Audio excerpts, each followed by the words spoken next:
Testing, testing, testing, testing, testing, testing. Sorry, no music today. I just couldn't be bothered. Plus, there's gonna be music later on. That's why there's no music playing in the background. I'm trying something new today. I haven't streamed in. How long has it been? 1 month. At least a month. Oh my god, that's me and X. That's me holding X. X is my boyfriend. Except he isn't real. I wish he was real though. Only in my dreams. But look at him. He is adorable. And I hold him with my arms, which I have. Okay, I don't have them in this picture, but I have them sometimes. Just trust me. Anyway. Hi. Hello. Yeah. It is I, Quink, your friend. I hope I'm your friend. Um, how's it hanging? I hope it's doing well, because I am doing well. Um, I got over a migraine a couple days ago. Had a It was kind of bad, but I'm over it, which is nice because it means it's past and I don't feel like crap anymore. Yeah. Excuse me. I hope that you in particular have also been having excuse me, a nice day. Here, I'm going to wave at you. I'm going to wave at you now. Oh, come on. Do the thing. Not doing the thing. Can I at least? Oh, that's the wrong joint. I'm trying to use the animation software that I have. Hello? Wait. Okay, that's too far. Wait, ew, it's not doing how it's supposed to. It's supposed to be a cute, not a weird. Let's try again. Hello. There we go. Nice wave. Because of no arm, I must wave just with the shoulder. Yeah. But it is okay. I do not need them.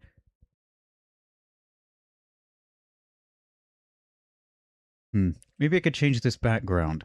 But I wonder, what should I change the background to? Hmm. I will go through my folder of images and then find a picture and put it in the background. Okay. I don't think so. That's bad. Oh, this is another Boards of Canada related background. I think this is the current background on their website, unless they've changed it. I'll double check. Why don't I double check right now? Boardsofcanada.com. It's still the background. Yeah. That's a Oh, I thought that I wasn't looking at it very closely. I thought that was a boat at first, like a shipwrecked boat. But no, it's a church.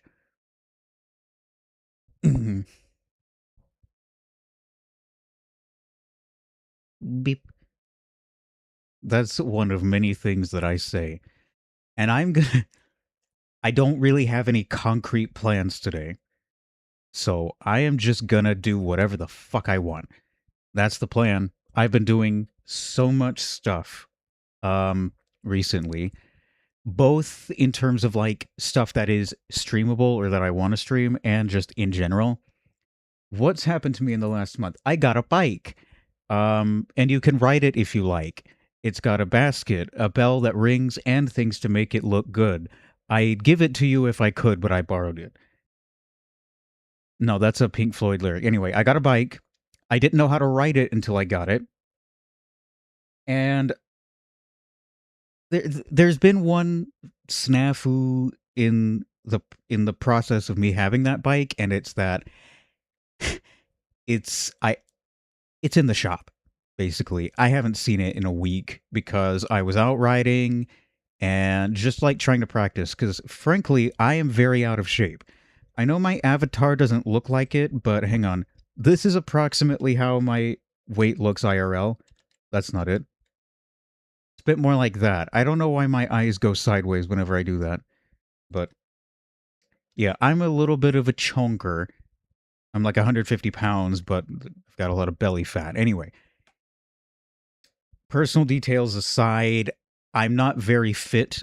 And so I've been wanting to use the bike, A, as transportation because I don't know how to drive, and B, just as an exercise thing because I want to get in shape. And biking's a great way to get your heart pumping, which is exactly what I needed to do so that I will keep being alive.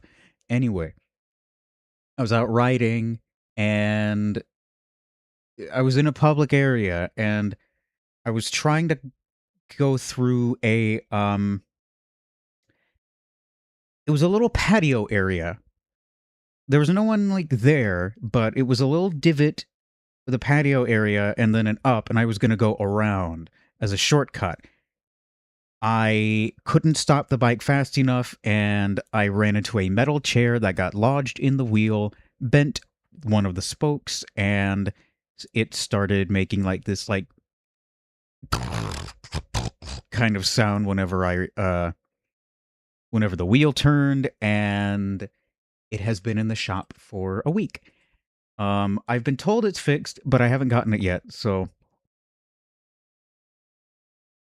I'll hopefully be able to get back into it because I was having fun. The only issue is it's been so hot where I live. I live in the southeast, and the temperatures have been getting up to the 90s every day consistently. And if it's not rain, like if it's not getting temperatures into the 90s, then it's storming.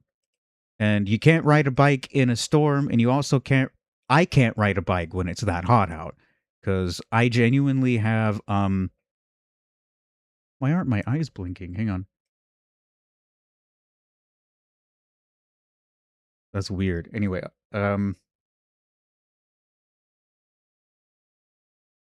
I get heat syncope whenever I am outside in like 80 plus degree weather for a long period, especially if it's like 85 plus. If I'm just like walking a bit and I have loose clothing and lots of water, I'll probably be fine. But if if I'm on a bicycle in 90-degree weather going uphill, I I would not be okay. That would be the death of me. Potentially literally the death of me. Anyway, cuz I've legitimately at some point recently I captured off of the weather radio a heat warning for this area, and it was saying like really serious stuff like temperatures are like and the humidity, recognize signs of heat illnesses, like really serious shit. That's how bad it was.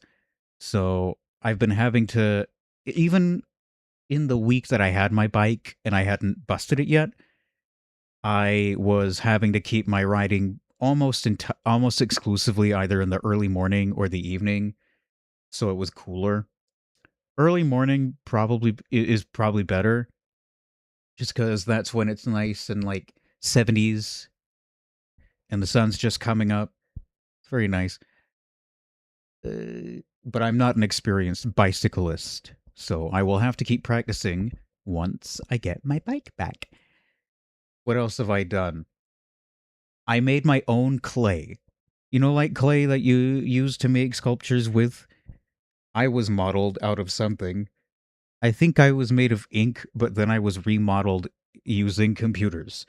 But anyway, you can use clay to model things. And I made my own by going into my yard, digging some clay up from the dirt in my yard, putting it into a bucket of water, sorting out the sand and the rocks and the grass, etc., and just letting it sit in some coffee filters for like a day, taking it, removing most of the water, and then putting it in a bag, pasteurizing it, like getting it to like 160 degrees for an hour, letting it cool, and then yeah, it does work. It is actually fully fledged modeling clay.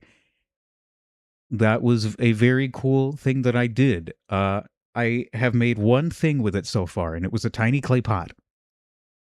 But it was fun, and it was good as a proof of concept because, I proved that I could make modeling clay that actually works. Yeah, I am a smart Roo. Yeah, I do the things. Hmm. Should I change my avatar? I have many. There's X. Perhaps he could say something. But frankly, I would have to put on a voice filter because canonically his voice is high pitched. And I don't quite feel like doing that. Maybe. Hmm. Here, I like Fox. Here I am. Eh. I am a Fox and I am I Twink? I hope I am Twink. Hello. Hello there. Yeah. So, what did I have, like, to do on this stream? I'm done with the opening yap. Let's move on to this part of the stream. Here, I will turn sideways slightly. Wahoo. What's this? This is rarebot.org. They have rare Boards of Canada shit. It's pretty cool. It does need to be updated though, because I think it ought to be updated with the higher quality random 35 track tape. Um, which got posted to YouTube by and Sam and Niski, but it went up on Sam's channel. So Sam is a very cool person who bought copies of old tunes and Bach Maxima from Music, Mike Paradinas, for $5,000. Or was it £5,000? A lot of money. He owns those tapes and he fucking ripped them in studio quality and put them on YouTube and the Internet Archive in 24-bit wave for everyone to hear freely. And he is such a legend for doing that. And Aniski is someone else in the community who has done a lot of research, especially into random 35 track tape. And somehow they ended up finding two different rips of the tape and put them both on YouTube in completely original lossless quality. It was incredible. I've heard that they're planning on releasing a CD quality version of Bach Maxima because they have one. Someone has one somewhere. I think Mark does. Mark from Rarebach. I think Mark from Rarebach has that CD and wants to release it, but they're trying to figure out what to do because there's like gaps in between some of the tracks. There's CD quality rips of two of the tracks here on the website. There's Whitewater and there's Red Moss.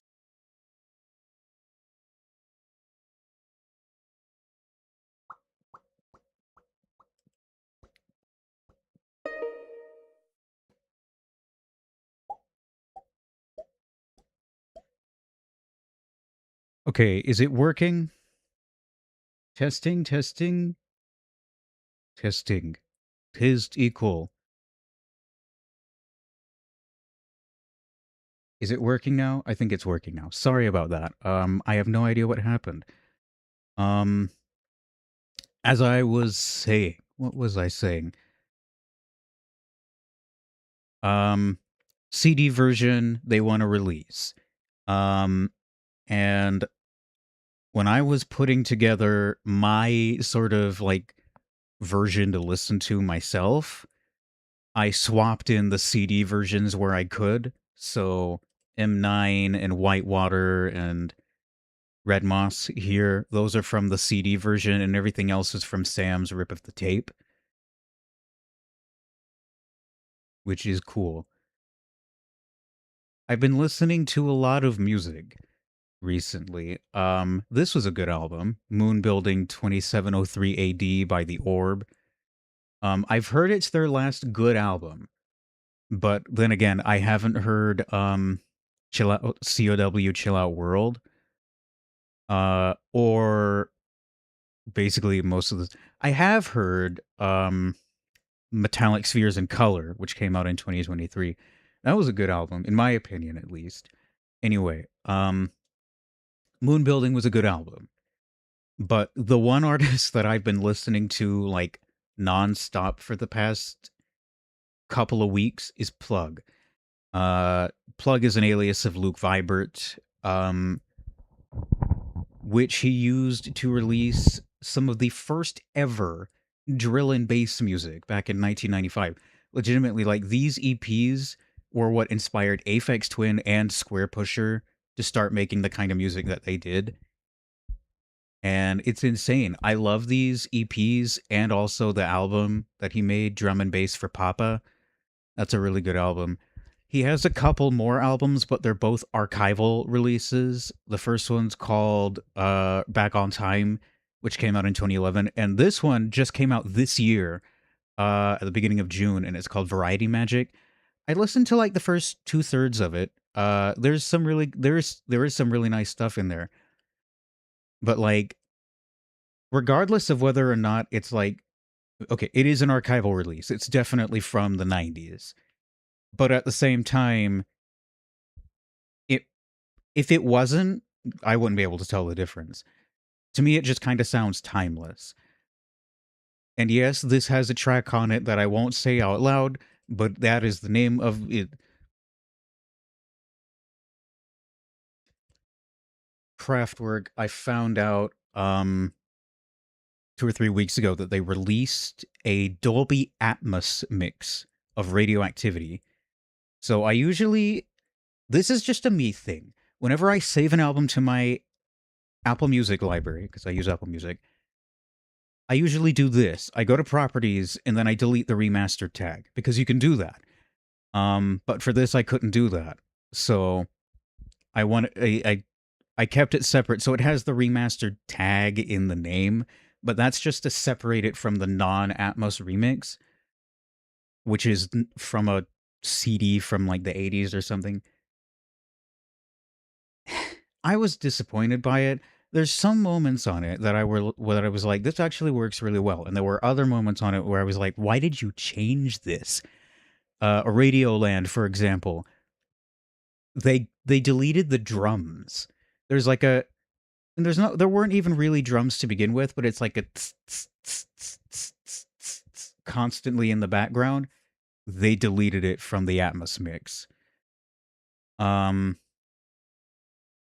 and I think yeah, Om Sweet Om, this final track, they also changed the percussion on it a bit by having the percussion come in later than it does on the original mix. Hearing this track, News in Atmos, was actually pretty cool. I think it's just cool that they have the master tapes. It's just, I kind of wish they'd get like Steven Wilson or someone to remix their stuff. Steven Wilson is just like the best Dolby Atmos remixer, hands down. Speaking of Steven Wilson, an album by him that I haven't heard yet is that was the sound.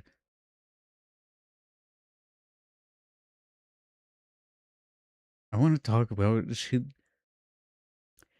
Oh yeah, there's.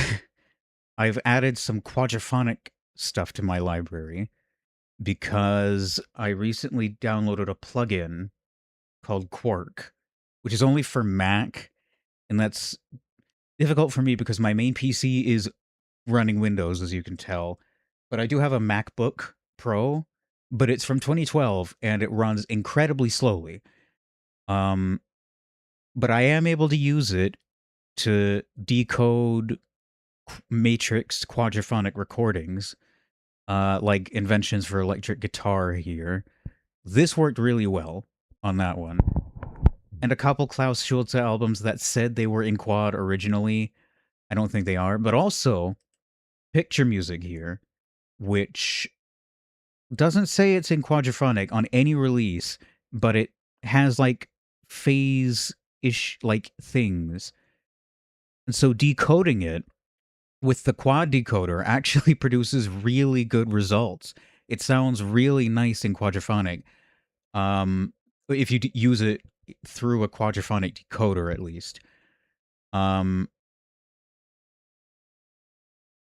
what I want to try next is trying to run it through like a Dolby Pro Logic decoder, which is, I think, a 5-channel decoder. So it's like, 5.1 essentially, except there's nothing in the point 0.1. Anyway, for some reason this morning I was looking at, on Rate Your Music, I was looking at the soundtrack to Mighty Morphin Power Rangers, the movie. I mentioned to one of my friends who I was talking to this morning, um, that I used to have a VHS copy of this movie. I might still somewhere. I don't know if it is. Um, but something that I remembered was that there's a track by Devo on the soundtrack called Are You Ready? And then another track, I didn't realize They Might Be Giants have a track on it as well. I knew about the Van Halen track. I knew about Free Ride. Um, but that's it. And I haven't seen the movie in a really long time. I was never really. I say I was never really into Power Rangers, but I, when I was 7 years old, I had a fucking Power Rangers themed birthday party. But even then, I never really got into it. It was a phase that lasted maybe a month and a half. I'm not kidding. It wasn't that long of a phase. And I have basically no memory of watching the shows, but I do have memory of watching the movie constantly on a VHS tape that I was given by my aunt and or uncle. So there's that. What else?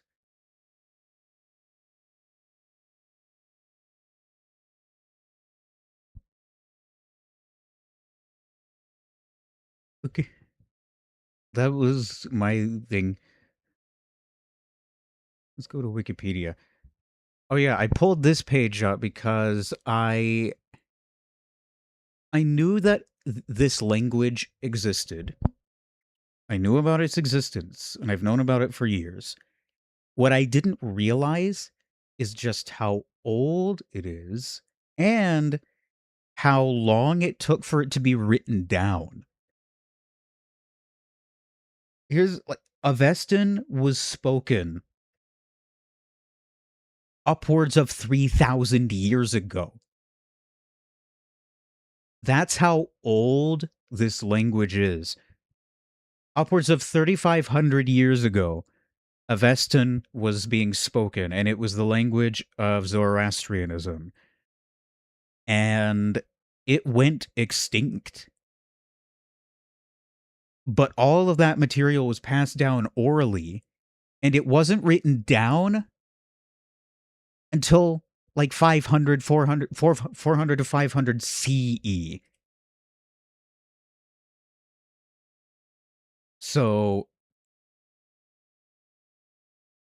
that's a huge gap between the language being spoken and the language being written down. I don't know much about Zoroastrianism, and I'm not really interested in the language from a religious or liturgical point of view. I'm interested in it from a linguistics point of view. They had their own alphabet. It is an alphabet, like separate letters for vowels and everything, but it's written from right to left, a bit like Arabic. Where did this come from? It apparently came from the Pahlavi script.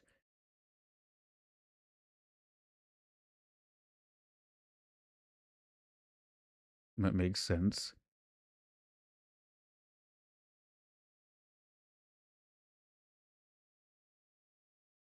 I think the only other contemporary like language to Avestan, or at least at the time it was spoken, was Old Persian. And Old Persian was written in cuneiform.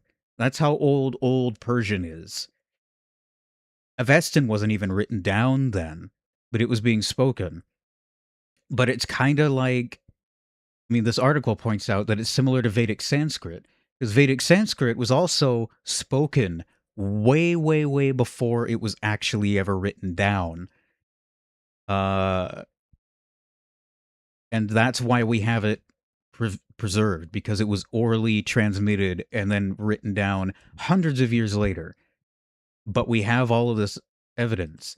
And Avestan is so old that it and Vedic Sanskrit are pretty close to each other. Closer to each other than they are now, or the Iranian languages and the Indo-Aryan languages are now.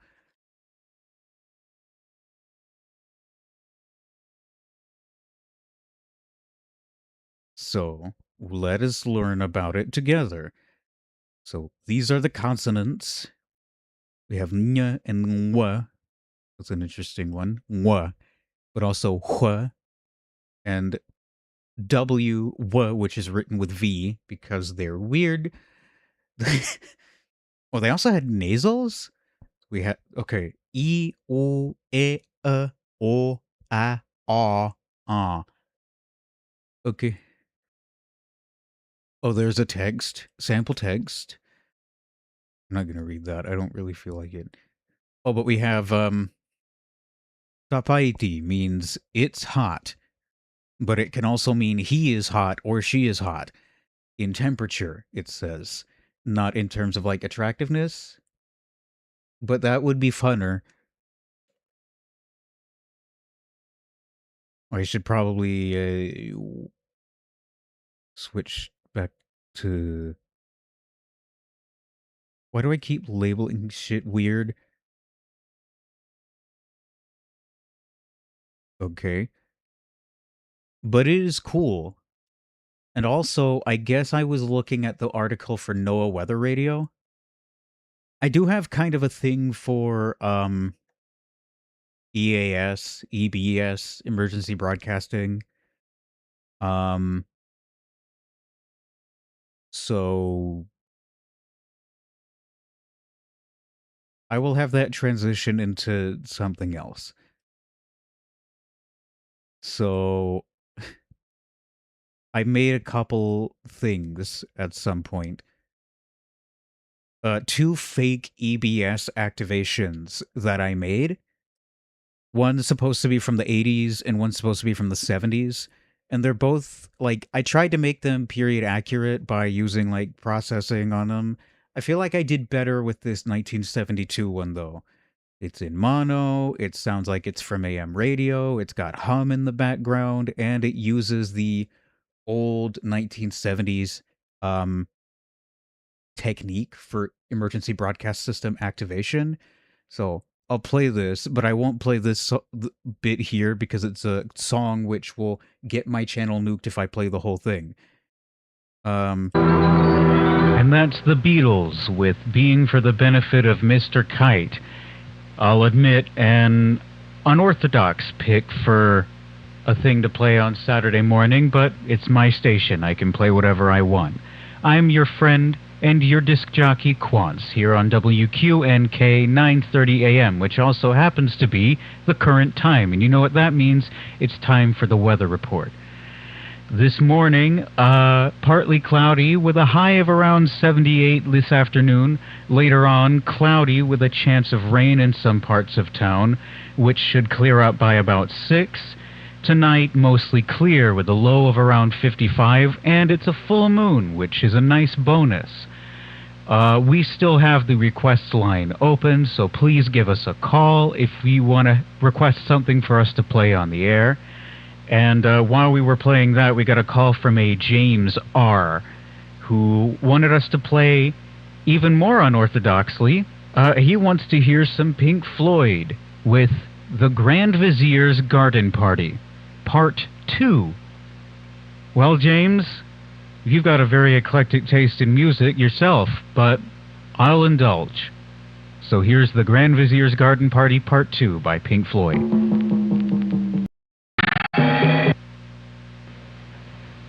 We We interrupt this program.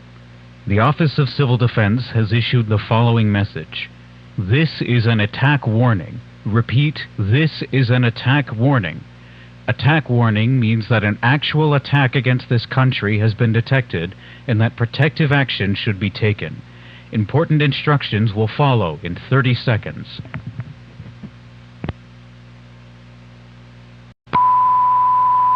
What's different about the earlier method of testing the EBS? This is how EBS tests used to work.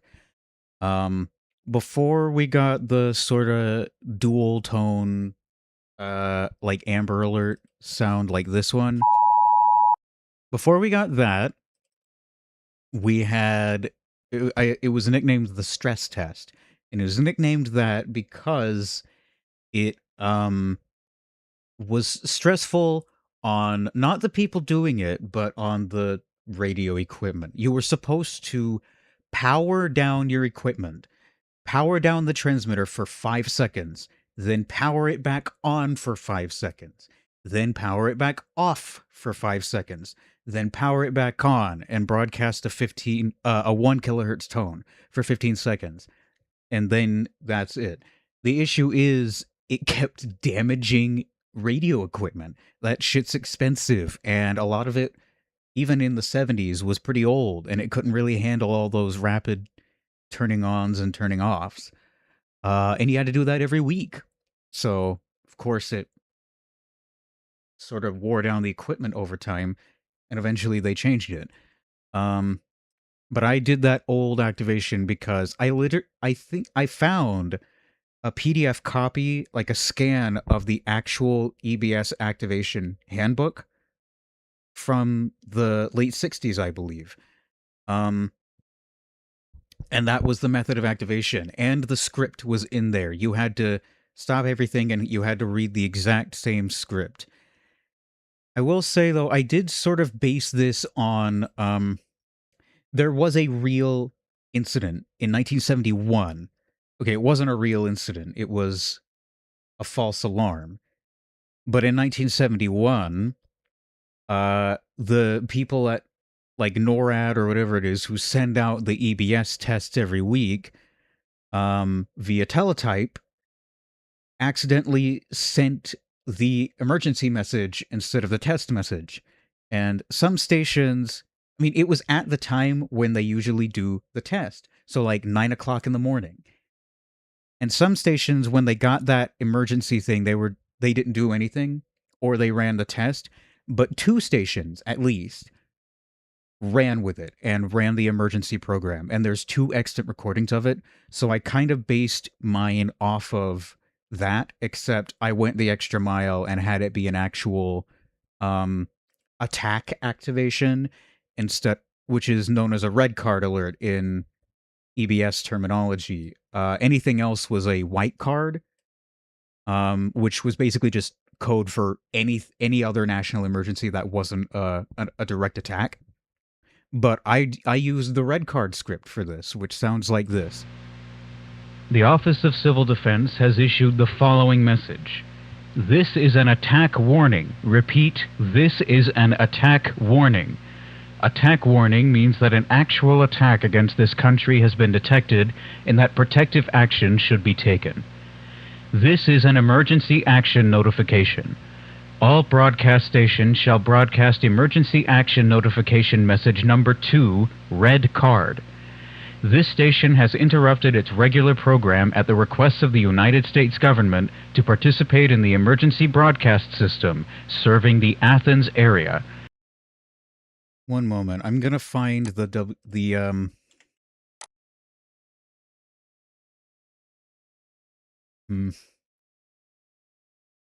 that it? I think that's it. Yeah, this is what I based my version on. This is one of the 2 extant recordings of stations during the false alarm incident in 1971. This is from WCCO in Minneapolis, St. Paul, Minnesota. I believe they had this posted to their own website, so this is like an in-house recording. This is an emergency action notification. All broadcast stations shall broadcast emergency action notification message number 1, white card. This station has interrupted its regular program at the request of the United States government to participate in the emergency broadcast system serving the Minneapolis-St. Paul area. During this period, many radio stations will remain on the air broadcasting news and official information for... I repeat, will remain on the air broadcasting news and official information for areas assigned to them. And there's my version. This station will remain on the air and will... That breathe in. I should have edited that out. News and official information for areas assigned to them. This station... You get a real good whiff of the microphone, eh, Quants? I'm roasting myself so you don't have to. Bitch. No, I'm kidding. I have a lot of other files in Audition here. I should probably pull up OBS and fix the window. There we are. So there's our Adobe Audition. What have I been doing? I'll get to some of these later. I was working on a bit of a restoration project. Excuse me. I have a sody pop, therefore it is making me do that sometimes. Fuck, okay. I'm working on a bit of a restoration of a Jean-Michel Jarre composition from the early 70s called Hour, which I think is Hebrew for light. And it was written for the Paris Opera House. The whole thing leaked last year. For the first time ever, the whole thing leaked. The issue is it wasn't in good quality. There are bits of it out there, though, that are in better quality. So I've subbed those in where I can. But hang on, if I go here, this is the waveform for the first piece, which is titled Mauve. And you'll notice it cuts off at 10 kilohertz, and it's got, like, lossy artifacting. Yeah, it's unfortunate. And this here is the only other bit of the piece that had been released prior to the whole thing leaking. I think it was put on his own website, but it was an MP3 file. But at least it was better quality, you know. Goes up to 16 kilohertz. So I've subbed in the higher quality bits where they exist, which also includes 3 of these entire pieces. The second piece, which is our bleu, the 4th piece, which I think in the context of the piece is called vert, green, which is actually a previously released song of his called La Cage. And the bit after that, which I think in the piece is orange, but is another released piece called Eros Machine. So I just subbed in those pieces. And then for the next piece after that, which is Rouge, red, there's 2 higher quality versions. One of which was one of those snippets that was on Jean-Michel Jarre's old website. And another was like a longer piece from somewhere else, but that bit is in mono. So what I did was I just added an EQ to cut off the frequency at about 9,000 hertz. So I just have the highs, and I have the stereo from the fully leaked version, and the highs from that mono version. This is a very experimental sort of piece, as you are hearing. And it was one of his earliest compositions, like for electronic stuff. It's from like 1970, ish. I think pretty much the whole thing, like, it sort of dates to Jean-Michel studied in the late 60s at the Groupe de Recherche Musicale, I think, which was headed by Pierre Schaeffer. So he was studied in avant-garde and musique concrète, and that's what he was doing here. He had like one synthesizer around this time, which I think was an EMS VCS3. And other than that, he was mostly using like tape loops and oscillators and found sounds, percussion, electroacoustic like sounds like cymbals and other things like that, just pieced together one by one. That's how musique concrète worked. And that's this entire piece. So like it starts with mauve, which is purple.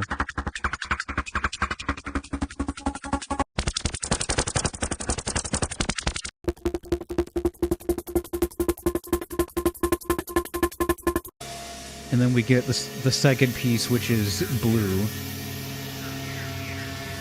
I think he said that like that droning sort of metallic sound there was made by rubbing a violin bow with on a cymbal, which is something I've done before, and it makes really cool sounds. But again, you know, you have that very minimal equipment, and just the ability to do like avant-garde type shit. This is the third piece. It's called Jaune, yellow.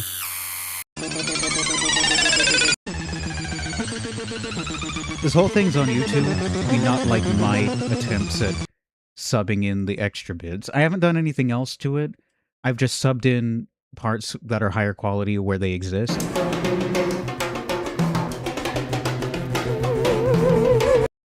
La Cage and Eros Machine are legitimately two of my favorite pieces of his. Again, they date from that time, and it's all just like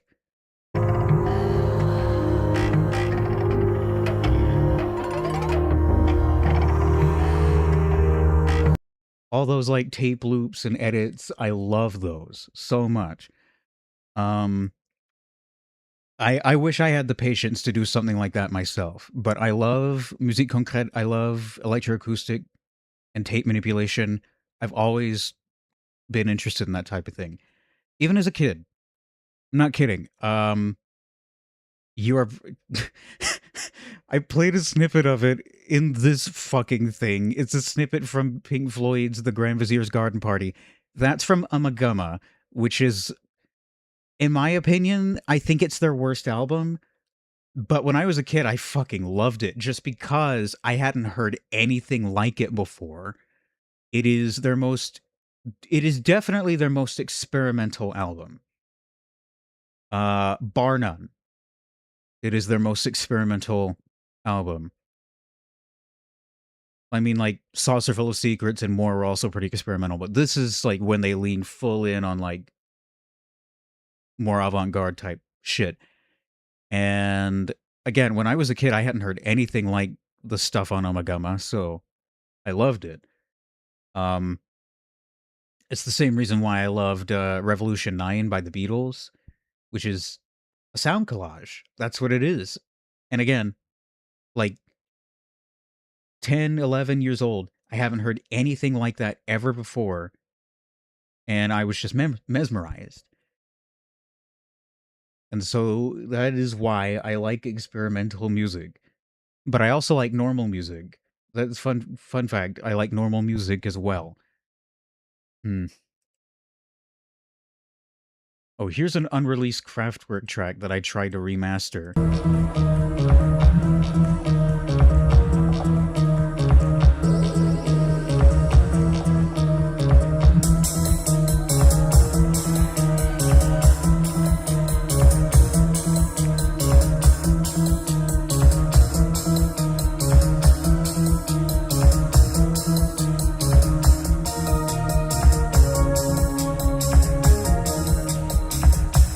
there's plenty of recordings of them playing this song live, especially because they revived it fairly recently.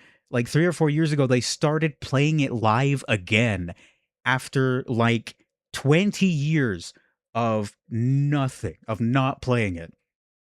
But it's never been released.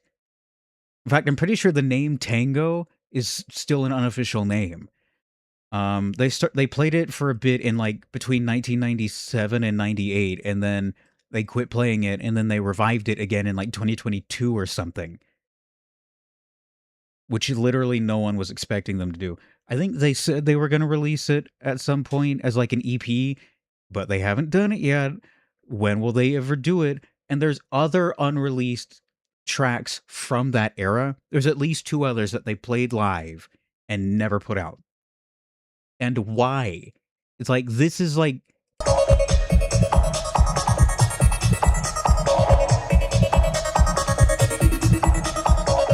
are you kidding me?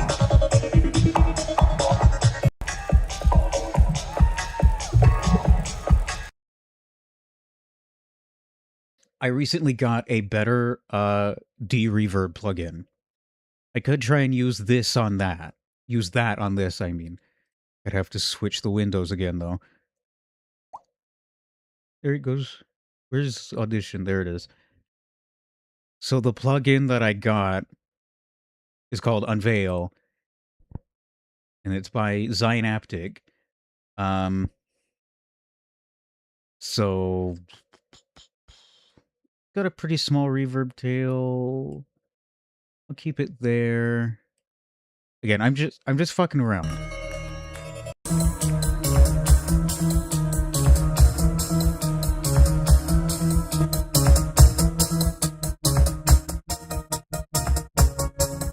Set the transient threshold. If this gets copyright fucking claimed, I will lose my shit. You can't copyright claim something you haven't fucking released. IO diff.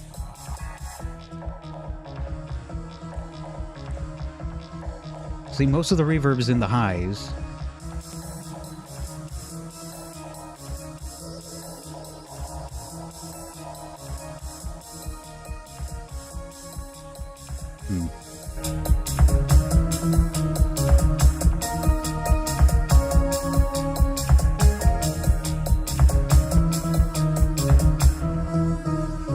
Well, that's a bit too much.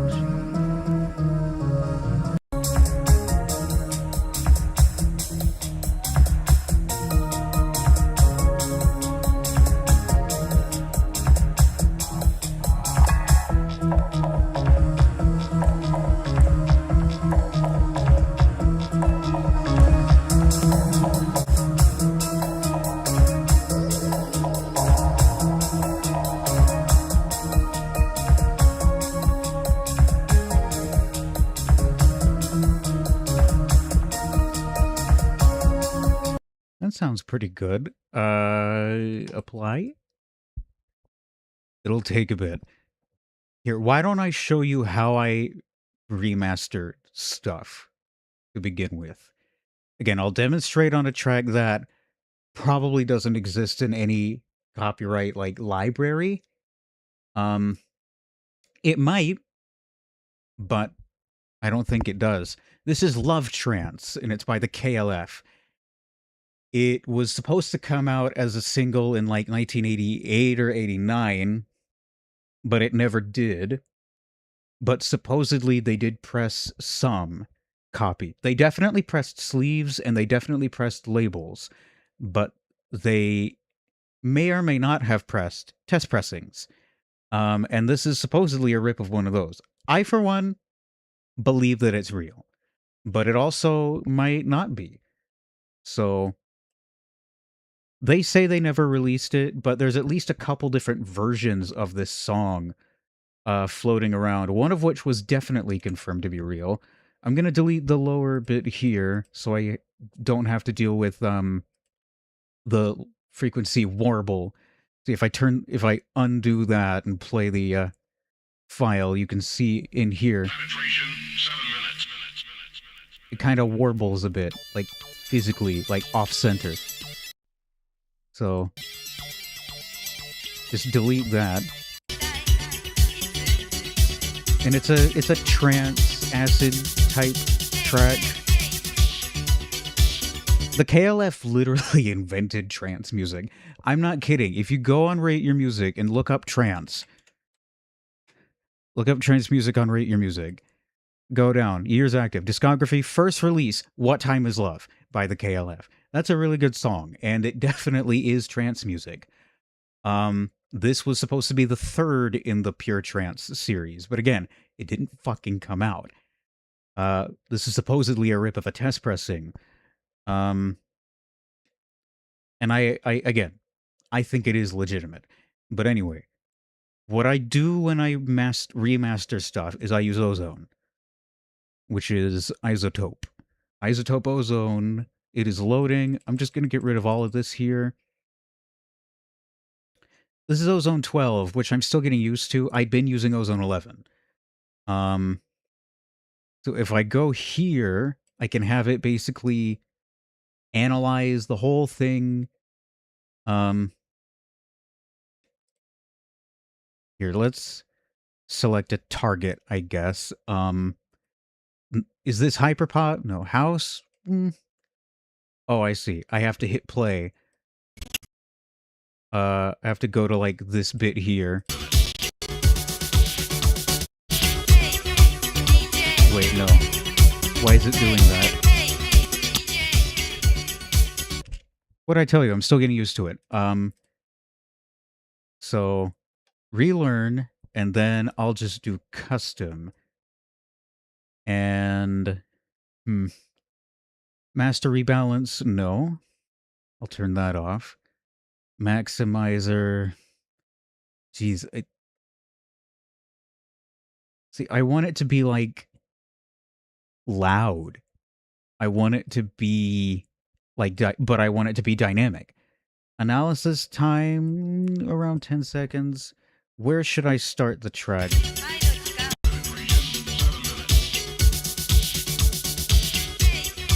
Somewhere around there. That seems like a good place to start the track. It's just going to analyze that one section, and it's going to find settings that might work.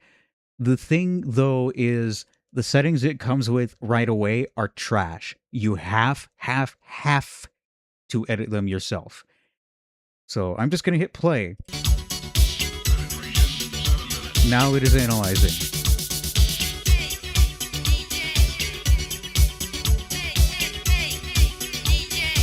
Yeah.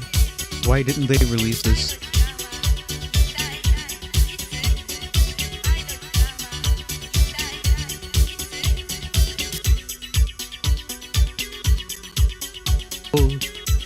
It uses high CPU, so if the stream's stuttering, that's why.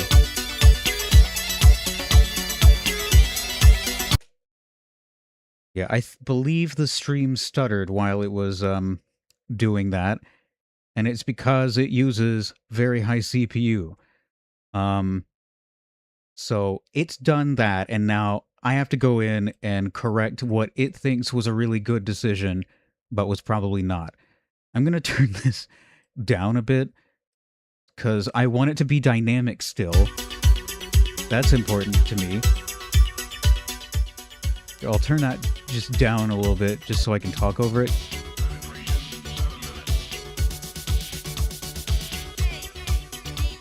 Upward compress.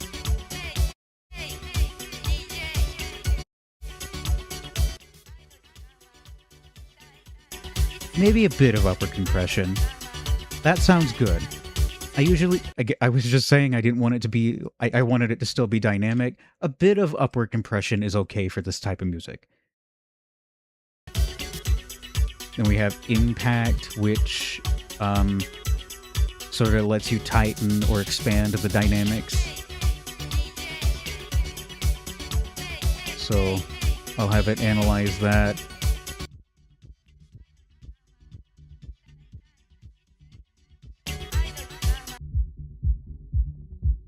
Just listen to the kick drum, basically. So this compresses it, up compresses it, no, up expands it, down compresses it. I think I want to have these sliders more or less in the middle, and the upper one expand that a bit, so...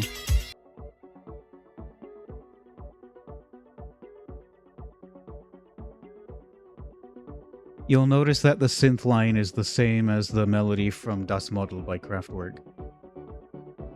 That is not a coincidence, that is something that they were known for doing. Stereo imaging. Do I want to increase the stereo at all? Does it need it? Let's turn this off.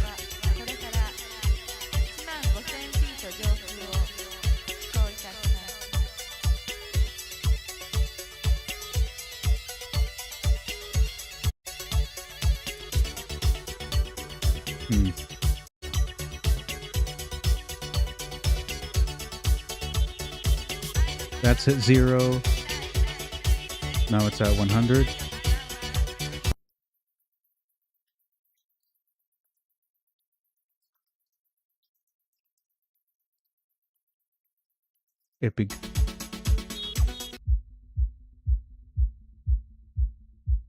I think we can reduce the stereo for the bass here. So I'll just move that right into the center.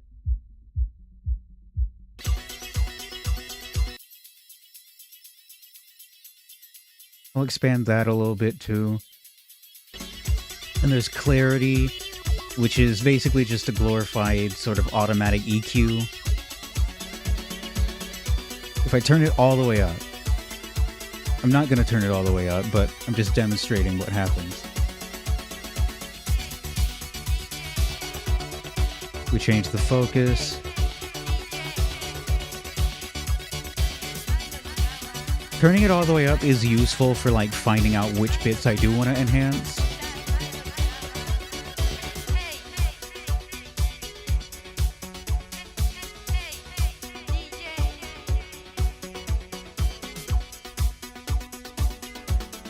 And then I'll turn it back down again. Stabilizer is a bit similar. Again, if I turn it all the way up, that's what it does.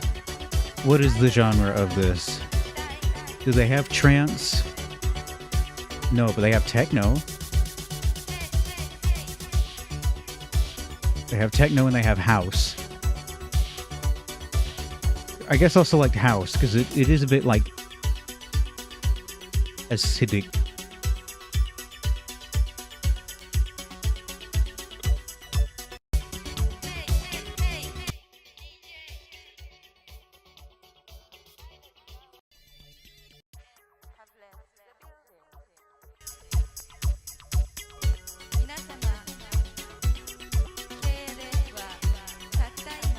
There's some phase cancellation issues.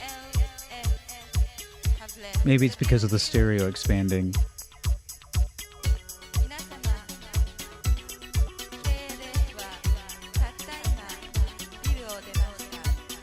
Dynamic EQ I usually don't mess with.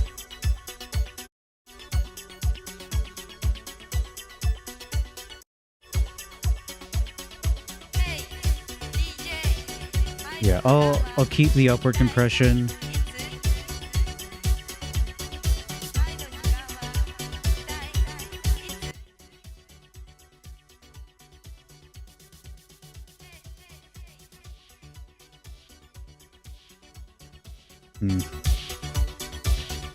You're witnessing an artist at work here.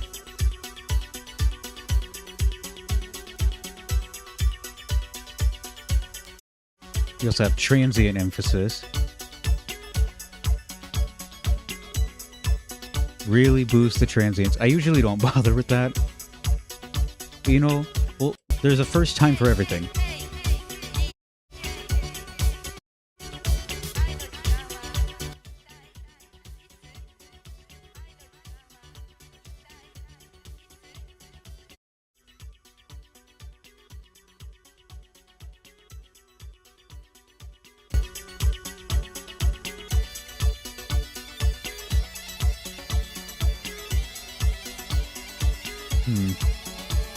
Is this good? Or can we add other stuff? We have bass control, low-end focus, master rebalance, stem EQ, unlimiter, vintage things, match EQ, dynamics.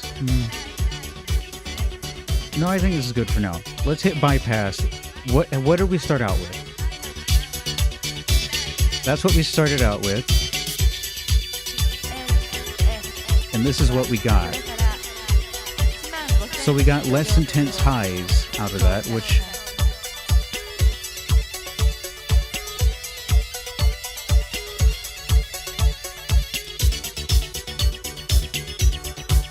Yeah, I definitely think we've improved it. Especially in the EQ. The EQ is working very hard. I will hit apply, and it will apply this effect to the track. And that is how I master things. You have learned something new with Congration. I love the KLF. I've been thinking, just today I was thinking a lot about the KLF. Not because of this, because of other things. At some point, I found a really high-quality version of their unreleased White Room soundtrack album, which was supposed to come out in 1989. But the issue with the version that I downloaded is it was really high quality, but it had, like, speed fluctuations. And I am trying to repair that using a program called Capstan. Which is down here. It is open, which you can see. What it does is it analyzes it on its own, but I usually just delete everything that it does and do it myself from scratch because it's way too sensitive. This is meant to correct wow and flutter on, like, tapes. And it's made by Melodyne, who are the... No, it's... Can't remember the name. It's the same people who made the software Melodyne, which is a pitch correction software. And Capstan is too good at correcting pitch, is the issue. It latches onto, like, if your singer has a lot of vibrato in their voice and you run it through Capstan, it is going to latch onto the vibrato of the singer and stabilize it, like it's auto-tune. And that's not what I want. So I have to go in and correct this curve manually by, like, just drawing a straight line and listening to the track and aligning this where I feel like it needs to be aligned. This track in particular needed it. And so did, if I can pull up a better example, a track from the White Room called The Lover's Side. Here's what it started out as. This is how it started out.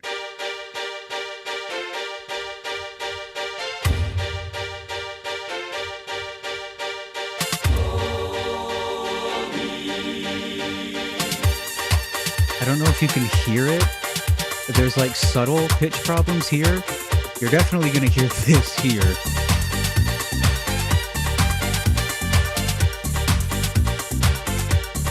Right there. Huge drop in pitch. It's mostly stable for the rest of the track, but it is still, like, fluctuating, and you can see it on the spectrogram, especially if you look at, like, the hi-hats here. Like, these are just the resonant frequencies of the drum machine hi-hats, and you can see it starts out here, there's that pitch drop, and then it slowly just... It ain't right. And Capstan did... Running it through Capstan and doing that did fix most of that, but it's still not perfect. But you can hear here that I was able to correct that pitch drop.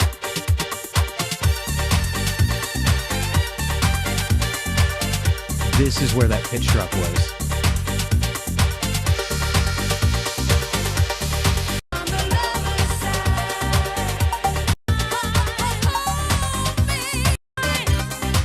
Again, it's not perfect, but it is way better than it was before.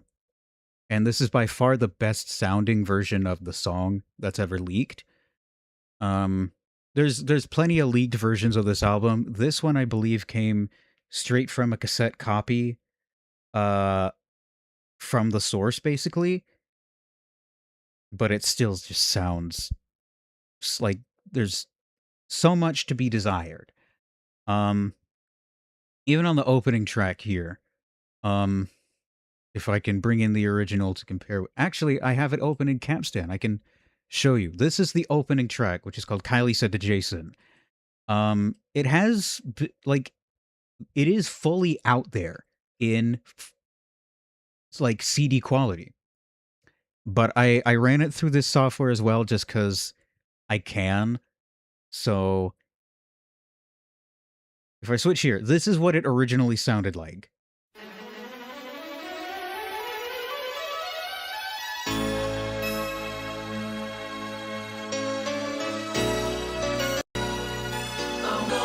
You can just hear it.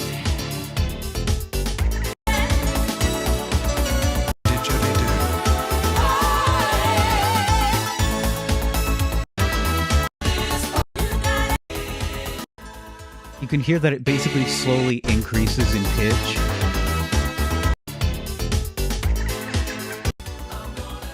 To the end is slightly higher pitched than the start. So after processing it, it's actually on in key, and those fluctuations are mostly ironed out. Maybe there's some subtle, like, fluctuations in there that didn't work out, but I was lying on the floor with the music in my head. proof of concept, it seemed to work. And I was working on this track from the White Room just before I started this stream. This is the title track, The White Room.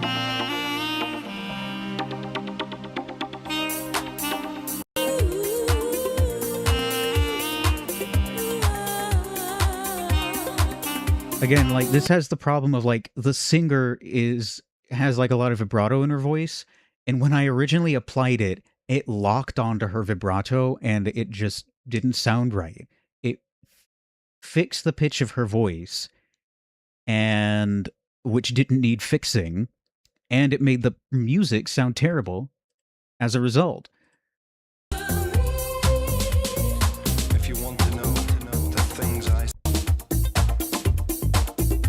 The secret, by the way, for getting good at spotting differences in pitch is be born with perfect pitch, which I was. This is where there was a big, like, sort of pitch fluctuation here. So I did have to draw a curve here to correct that.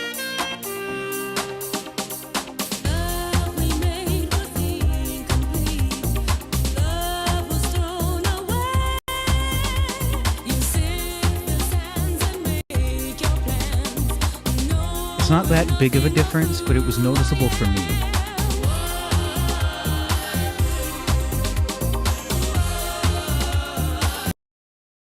Yeah, it's a good album. The unreleased White Room album. I mean, the released White Room album is also pretty good. But I prefer the unreleased version just because I like that sort of 80s house vibe. Whereas the 90s version, whose album art isn't showing for some reason, is, like, different. Still good, but they completely changed it. But yes, this is it is indeed the ever. That is it.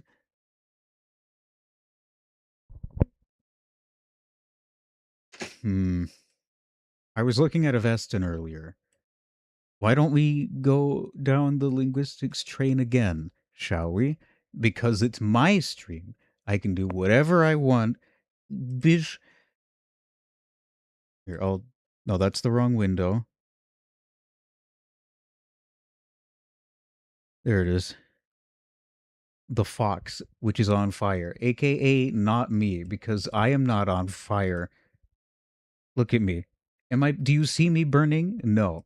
Anyway, Proto-Indo-European. I clicked on this. Why did I click on this? I think I meant to just click on Indo-European, but I'm on Proto-Indo-European.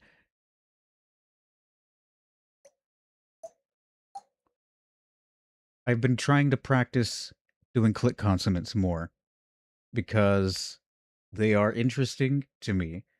And so I have this passage here in the Khoikhoi language, which is spoken in Namibia. Mostly Namibia, but in southern Africa, that region. And it's a Khoikhoi language, I believe.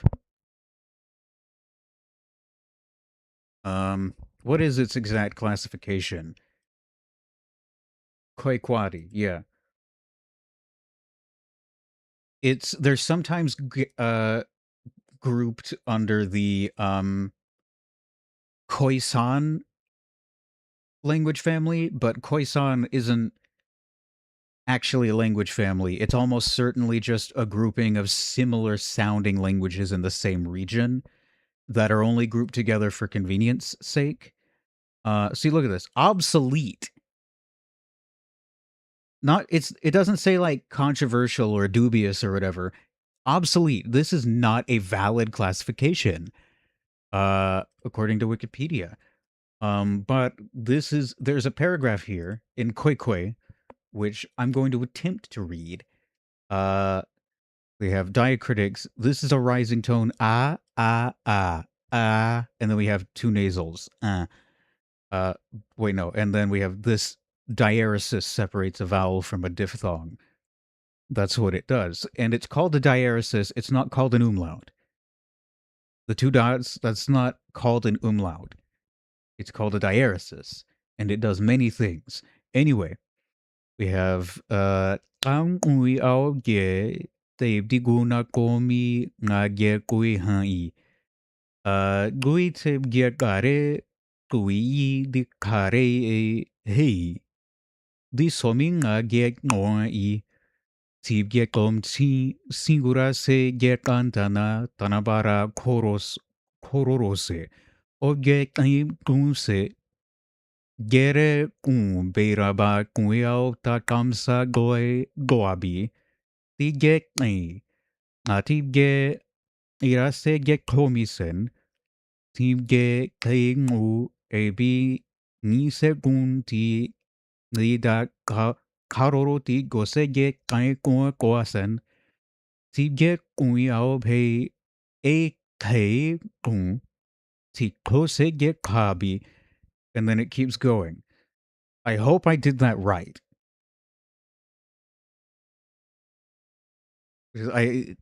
Or just like good enough, basically. Excuse me. Proto-languages. Proto-languages without target families. Like Proto-Karelian.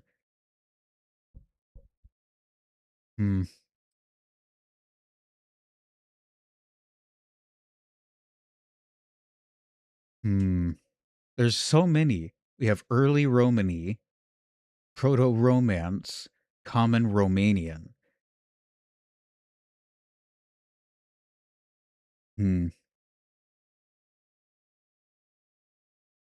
Romanian's interesting, just because of how it developed.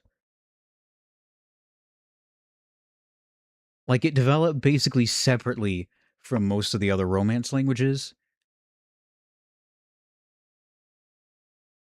And when I say Romanian, I mean the language of Romania, but also Aromanian and Istro-Romanian, etc.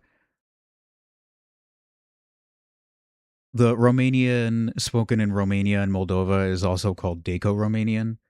So, and it developed basically separately from almost all the other Romance languages. There's a few that developed sort of in a group like the languages that would end up becoming Italian and French and Spanish, um, but not Sardinian. Sardinian also developed on its own, and Eastern Romance split off just into its own direction, which was east, whereas all the others mostly went west. Um, I mean, they all came from Vulgar Latin, but different dialects, and Romanian developed just completely on its own. So that's why it's so different. Um, so they have a lot of shared features, like the schwa vowel being a main sound, and in at least in Daco-Romanian, also the sound, which is written with two different letters for some reason. Let's learn what makes it special. Let's see. The Eastern Romance languages are a group of Romance languages. The group comprises the Romanian language, the Aromanian language, and two other related minor languages, Meglino-Romanian and Istro-Romanian. The extinct Dalmatian language, otherwise included in the Central Romance group, is sometimes included as part of the Eastern Romance group, being considered a bridge between Italian and Romanian. I don't know if I see that. I mean, I don't know. It's in this. It's in the Italo-Dalmatian branch, which means it's in the same branch as Italian and languages like Venetian and Corsican and Neapolitan, I think, as well. They're all in Italo-Western. Here it is. See, look at this. This is the classification, basically. So these two groups here, essentially very similar to each other. And then Romanian is in a separate branch, and so is uh Sardinian. So we have all of these branches, etc. Classification of languages is hard. That's how you can sum it up. Its classification of languages is hard. But here's a comparison of words in Eastern Romance languages. We have pichor or chichor or pichor or pichor, gamba, pierna, perna, jambe, and petolius or gamba, which means leg. Then we have kleptu, keptu, kleptu, piept, petto, pecho, peitu, poitrine, pectus, chest. Bire, gine, bini, bine, bene, bien, bien, bien, bene, well or good. Okay, and then we have what's a fun word? Like food. Food is good. We have viept, yiptu, and then nothing. Viept, chibo, comida, comida, victuae, which is archaic. Victus, food, grain, victuals. And then we have I don't know why I did that. Vitzelu, yitzal, vitzel, vitzel, vitello, ternero, vitelu, vo, vitellus, sorry. That's the classical Latin pronunciation, which is calf. And then we have Guillermo, Guiarmi, Vierme, Verme, Berme, Vermi, Vermis, or worm. Eastern Romance influence on the Slavic languages. I thought it was the other way around. Let's see. Although the direction of language contact between Romanian and Slavic languages is overwhelmingly towards Romanian, as well as its other Eastern Romance sister languages, Air-Romanian, Meglino-Romanian, Istro-Romanian, there is evidence of lesser influence in the opposite direction. Romanian and Eastern Romanian influence on Slavic languages is generally limited to neighboring languages. Oh, okay, I see. See also, Slavic influence on Romanian. This is like the main article. part of why Romanian is so interesting is because it they changed how Romanian sounds. So like Romanian has the h sound, and pretty much all the other Romance languages don't. They lost it. Latin had it, but then Vulgar Latin dropped it, and that dropping passed on to I think all of the other Romance languages, including Romanian, but then Romanian picked it back up again from Slavic. Um, let's see. Majority of specialists agree that the consonant H was alien to common Romanian, but Slavicisms such as du from duhu and hrean, horseradish, from hranu, enabled its appearance in Romanian. So, oh, here's two sound bites here. We have and Ha, aha. ha, aha. What a cool sound that is. The letter H is the best letter. Let's talk about the letter H. Where did it come from? Good question. Let's find out. H. There it is. Okay, it apparently came from this, or this, or this. Hmm. And then it became that, and then that, and then this, and then this, and this, and this. What came from Greek eta, which used to be heta. It used to make the h sound, and then Greek lost it, so it became a long vowel. And then it just became e. Because for some reason I know the word for it. Greek underwent a process that in Greek is known as iotakismos, which is ioticization. In other words, a lot of the vowels just got raised to e. So eta, it used to be eta, but now it's ita. And iota, that was always pronounced e. But upsilon wasn't. Upsilon in ancient Greek was pronounced u, like a rounded e, like in German. It used to be pronounced like ypsilon, but then ancient Greek lost that sound and it became ypsilon.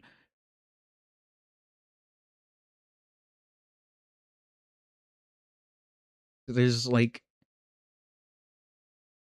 the Greek alphabet is weird. Do you know what else the Greek alphabet used to have? A W. This is the ancient Greek W. It's called digamma, but it was actually called wow in ancient Greek.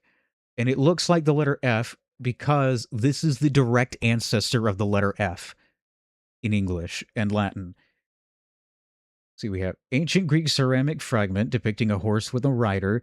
The inscription reads Wanakti, to the king, with an initial digamma and a local S sigma shaped form for iota.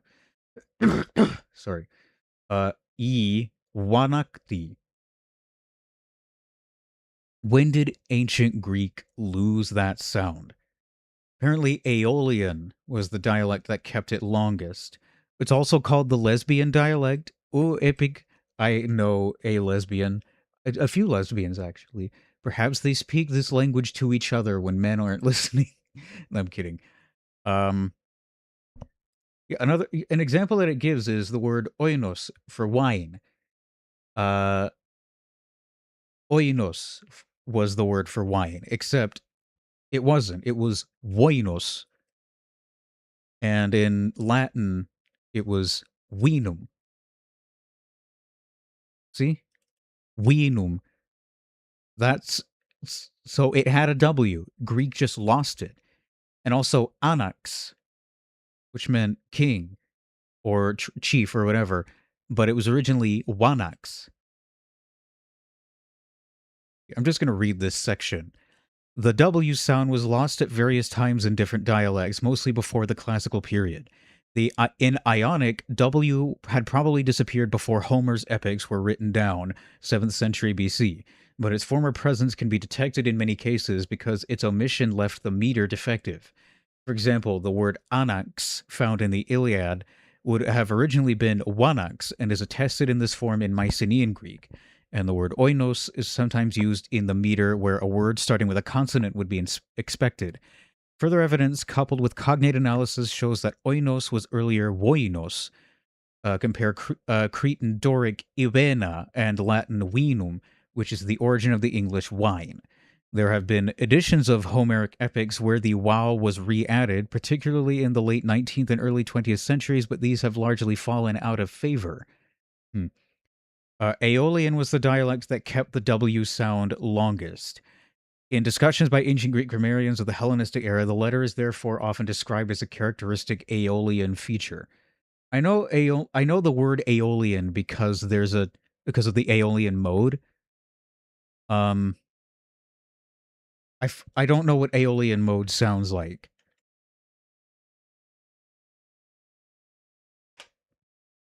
Okay, here's Aeolian mode in C.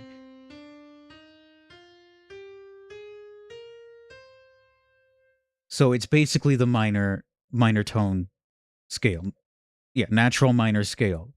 So like A minor, if you play that scale on a piano, it's just A, B, C, D, E, F, G, A. And I guess that's the Aeolian mode. So that's how I know about Aeolian. I know the word Aeolian because Aeolian mode exists. I'm not an expert on musical modes. I know there's a lot like Mixolydian, Lydian, um, fucking Doric. I mean, they're all named after ancient Greek places. See, there it is. Ionian is the natural major. Ionian is natural major. Aeolian is natural minor. There's also Dorian, Phrygian, Lydian, Mixolydian, and Locrian.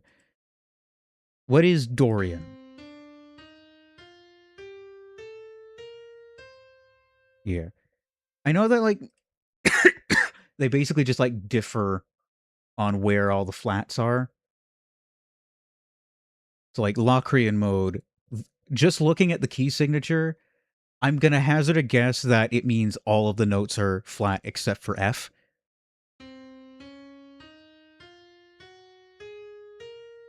I was right. I'm terrible at reading sheet music. That's why I'm shocked I got it right. Because just looking at the key signature, it was like, if it's in C, then all these flats, that's 5. So 5 out of 7 notes are flat. What's the only other note that isn't flat? Probably F.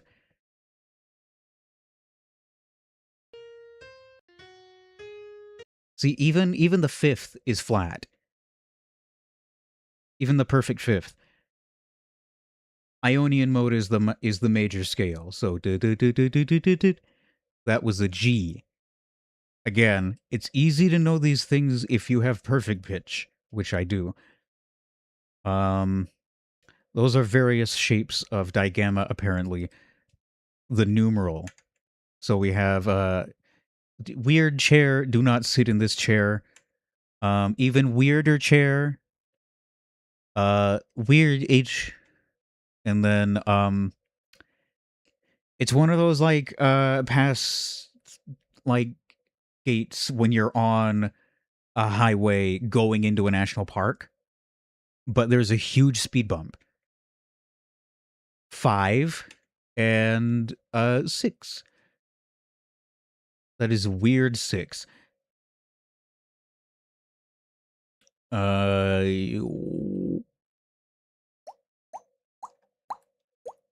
is the sound. Hmm.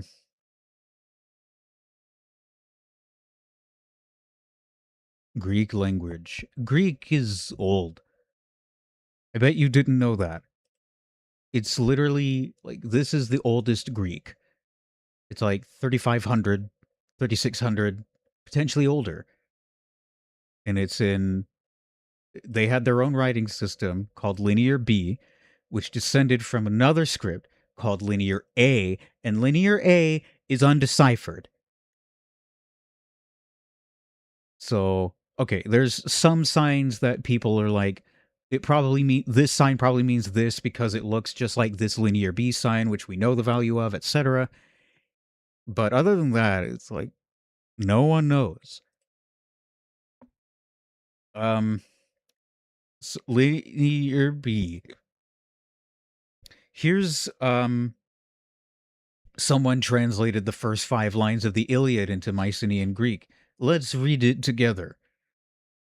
We have Moni na wede teha pelewedoi ho Achilleos olomenan ha muriwa akaiwois algia eteke Olewaste iptimons psychans awidai proiapse heroon autons de velora teucecunsi oivonoi hique pansi divosde equoleeto vola.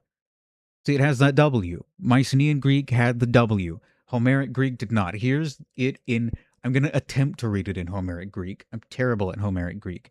Menin aidetea peleidao Achilleos, ulomenen he muri aikaiois alge eteki, pollas diptimus psychas aidi proiapsen, heron autuste heloria teuca kynnesin, oi noisi te pasi dios te etetio bula. I'm terrible at reading ancient Greek because of the pitch accent. Ancient Greek had a pitch accent, and I can't fucking get the pitch accent right. Like, I can kind of do it, but at the same time, it's like, It's because it's a pitch accent and not a stress accent that I struggle.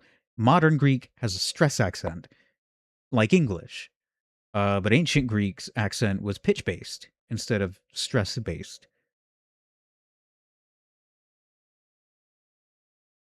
So it's like I don't know if it was in English, it would be like we have the word banana, and the stress is on the second syllable, banana.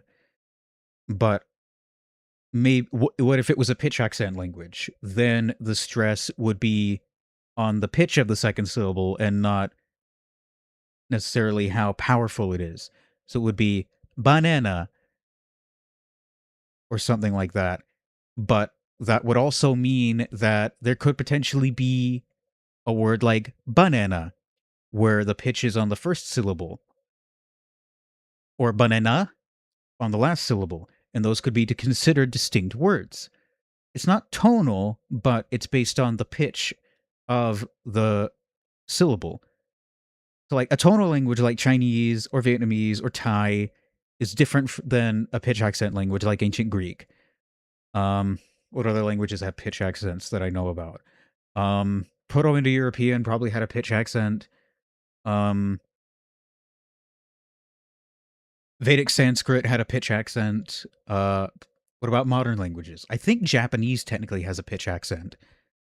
It's not tonal, but it depends on, like, it has Japanese has sort of a sing-songy quality to it, and it's because of some syllables having a higher or lower pitch than others.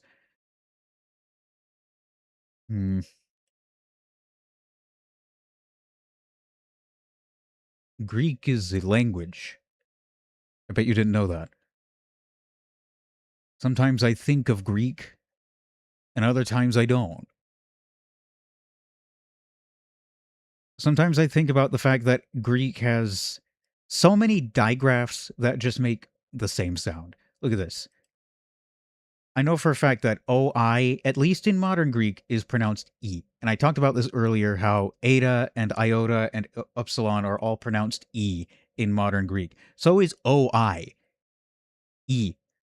Olianthropy genitunti elefthori ki soistin αξιοπρέπεια και τα δικαιώματα. Είναι προσκυσμένοι με λογική και σύνδεση. I'm not going to finish reading it. I fucking can't. Oh, here's a recording of someone else speaking Greek, so I don't have to. Μια χώρα μικρή. Ένα πέτρινο ακροτήρι στη Μεσόγειο που δεν έχει άλλο αγαθό παρά τον αγώνα του λαού του, τη θάλασσα και το φως του ήλιου. Είναι μικρός ο τόπος μας, αλλά η παράδοσή του είναι τεράστια και το πράγμα που τη χαρακτηρίζει είναι ότι μας παραδόθηκε χωρίς διακοπή. Η ελληνική γλώσσα δεν έπαψε ποτέ της να μιλιέται. Good for you. I need to plug my phone in. Hang on.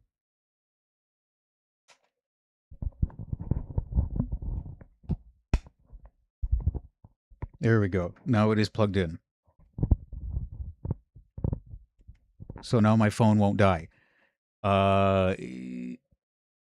Another thing is with the Greek alphabet and like the change from ancient Greek to modern Greek. Modern Greek has, letters like beta and gamma and delta and theta and phi and chi. Those were pronounced differently in ancient Greek. The consonants. So in ancient Greek it was b, g, d, and then this was t, but this was d. There was a difference. And just the same, pi was p, but phi was p, and kappa was k, and chi was k. There was a difference, and the difference was aspiration. K and p and t versus k and t and p, very different. Languages like Hindi still have that distinction, and ancient Greek used to have that distinction, and so did Proto-Indo-European. But those sounds changed. They went from aspirated consonants to fricatives. And the same happened with the voiced consonants, beta, gamma, delta. In ancient Greek, this was b, this was g, this was d. In modern Greek, this is v, this is g, and this is the. And as I said earlier, so they changed to fricatives. And the same thing happened with theta and phi. And in ancient Greek, this is chi. So a ch or ch sound. They changed. And that is an interesting thing. That is what I wanted to say. But also the letters O and omega and eta and epsilon and eta used to have different pronunciations. In modern Greek, this is e and this is e, just like this is also e, but anyway. But this is omicron, o, and this is omega, o. They're the same, o, o. But in ancient Greek, epsilon was e, eta was a, and omicron was o, and omega was o, e, a. So they were more open sounds. They had more consonants, and they needed the extra letters to represent those sounds. Hence the invention of omega, because omega wasn't in the fucking Phoenician alphabet. Yeah, no. But like delta came from like everything up until epsilon, I think. No, everything up through tau came from the Phoenician alphabet because the last letter in the Phoenician alphabet was called tau, and it made the t sound. And it's also funny that in modern Greek, the name of it is pronounced taf, but that's also the name of the letter tau in modern Hebrew. It's pronounced taf. This is tough, and this is tough. So I kind of find that funny, but it's two different origins. It's not. It's a coincidence. The reason why modern Hebrew doesn't sound like biblical Hebrew is because most of the people who learned Hebrew, in the 40s, I mean, it's at various times when Hebrew was revived, most of the people who ended up learning it and speaking it were Ashkenazi Jews from Central Europe, like Germany and Poland. And the German language has the r sound for their r, and that's why modern Hebrew has that r sound for their r. Biblical Hebrew's sound was a r, and that's how it was when Hebrew was revived. It was supposed to be pronounced r, but most of the people speaking Hebrew were Ashkenazi Jews who spoke Yiddish, and Yiddish has a r sound, some dialects at least. So it ended up with that, and it also ended up in Aleph and Ayin. Aleph is the first letter, and Ayin, which is near the back end here, developing the same sound. In modern Hebrew, these are both it's they're both glottal stop. But in Phoenician and in Arabic and in biblical Hebrew, it was a pharyngeal sound. Just like how chit in modern Hebrew used to be heth instead of chit or ches. But here's the Sephardi pronunciation and the Yemenite pronunciation, I guess. So we have. I learned a lot of these alphabets when I was a kid. The I don't know if I've ever talked about this on stream. The reason why I'm into linguistics, or one of the reasons why I ended up getting into linguistics, is because when I was a kid, I loved Baby Einstein. I like the whole series of like videos and DVDs. You know, you had Baby Mozart, Baby Beethoven, Baby Bach, Baby Shakespeare, Baby Newton. But the first edition, the first ever Baby Einstein tape was called Baby Einstein, which is called Baby Einstein, but it was later re-released as as being titled Language Nursery.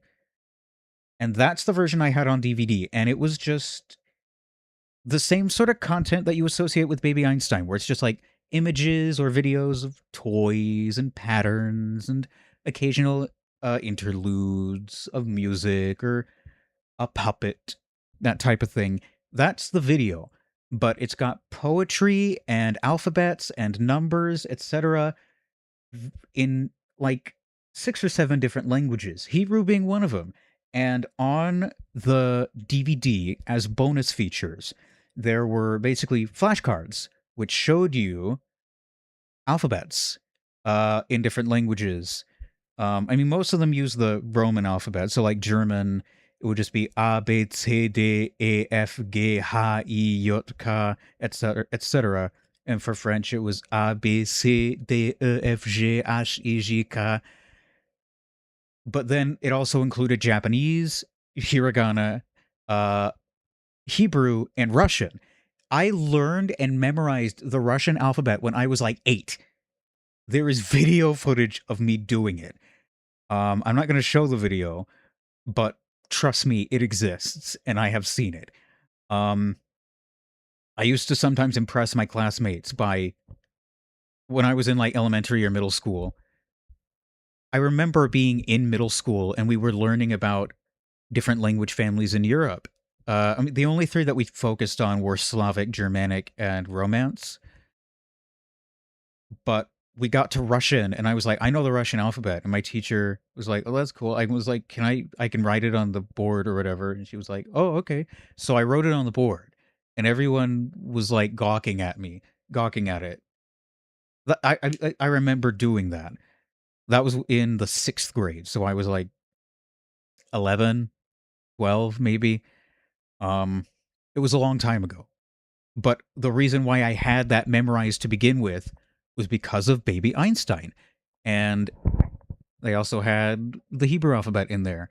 So when I learned the Hebrew alphabet, I learned it with like the modern letter pronunciations. Aleph, Bet, Gimel, Dalet, He, Vav, Zayin, Chet, Tet, Yud, Kaf, Lamed, Mem, Nun, Samech, Ayin, Pe, Tzadi, Kuf, Resh, Shin, Taf.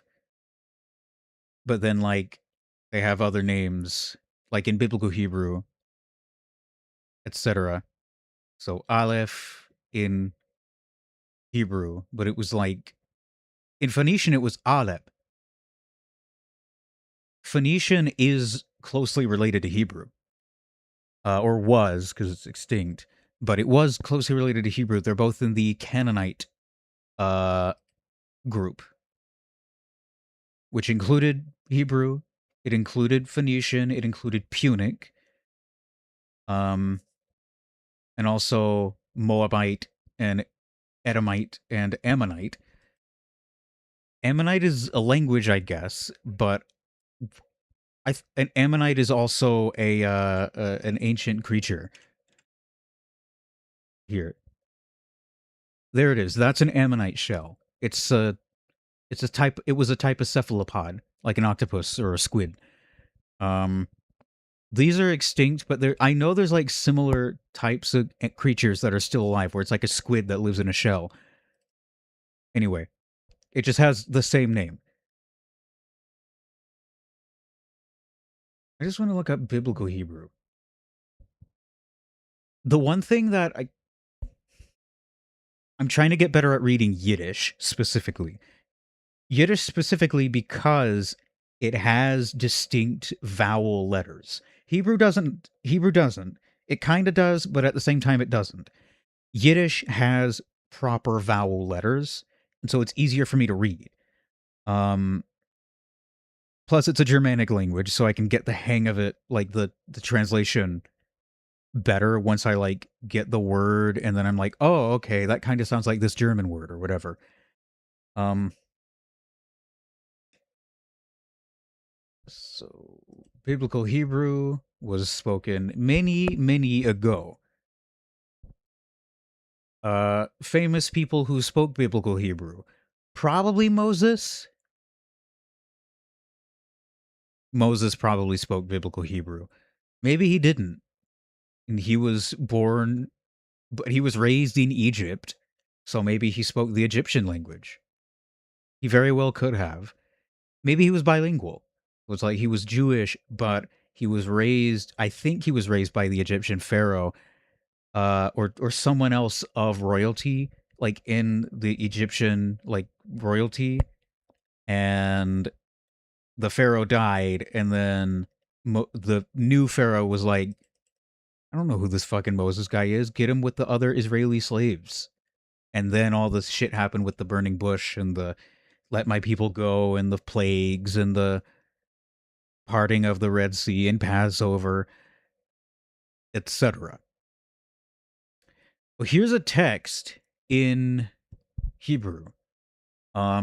There's two different pronunciations here. One is Tiberian and the other is Secunda pronunciation. This one's written in the Greek alphabet, which is kind of interesting. And you'll notice here, right here, there are 4 letters. And the 4 letters spell out the name of the Hebrew god. And in the transcription, they are censored because traditionally in Judaism, you don't say this name out loud. You read the name of God and you don't say the name of God. You say something else, like Elohim or Adonai. Um, uh, but it was probably pronounced. I'm Jewish ethnically. I'm not kidding. I am ethnically Jewish, but like not observant. It was Yahweh. It was probably pronounced like Yahweh or something. Jehovah is something else that people suggest, but it probably wasn't Jehovah. It was probably Yahweh. Anyway, ki ato to ir neri Elohai yagia hoshki. Ivacho orus galul uvelohai adeler shur ho el tomim darko imrath צרופו מוגן הוא לכל החוסים בו, כי מאלוה מבעדי ומסור זולותי Eloheinu. So that's the Tiberian pronunciation, and then we have the Secunda pronunciation. Ki ata ta'ir neri Alohai agi hoshki. Ki bakarus gadud ubelohai adelag shur.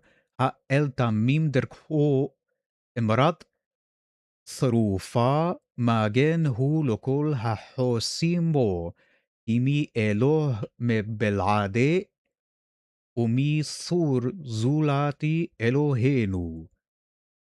So, that's cool. I just like old languages. That's my interest, is old languages. Languages in general, but like I like old ones. like ones where it's like they were spoken thousands of years ago, but we've been able to reconstruct how they were pronounced, etc.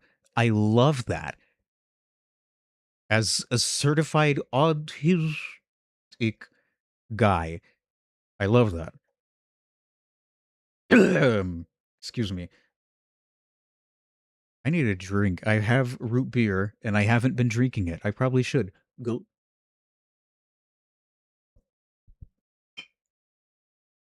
How are we doing on time? Well, it's been almost 2 hours. Great. And then Egbert. That's what happens next, is Egbert. Oh, shit! Okay, there he goes. Never mind. I thought we were a goner for a moment there. But thankfully, Egbert is dead. Egbert will never be alive again, because Egbert is not allowed to live.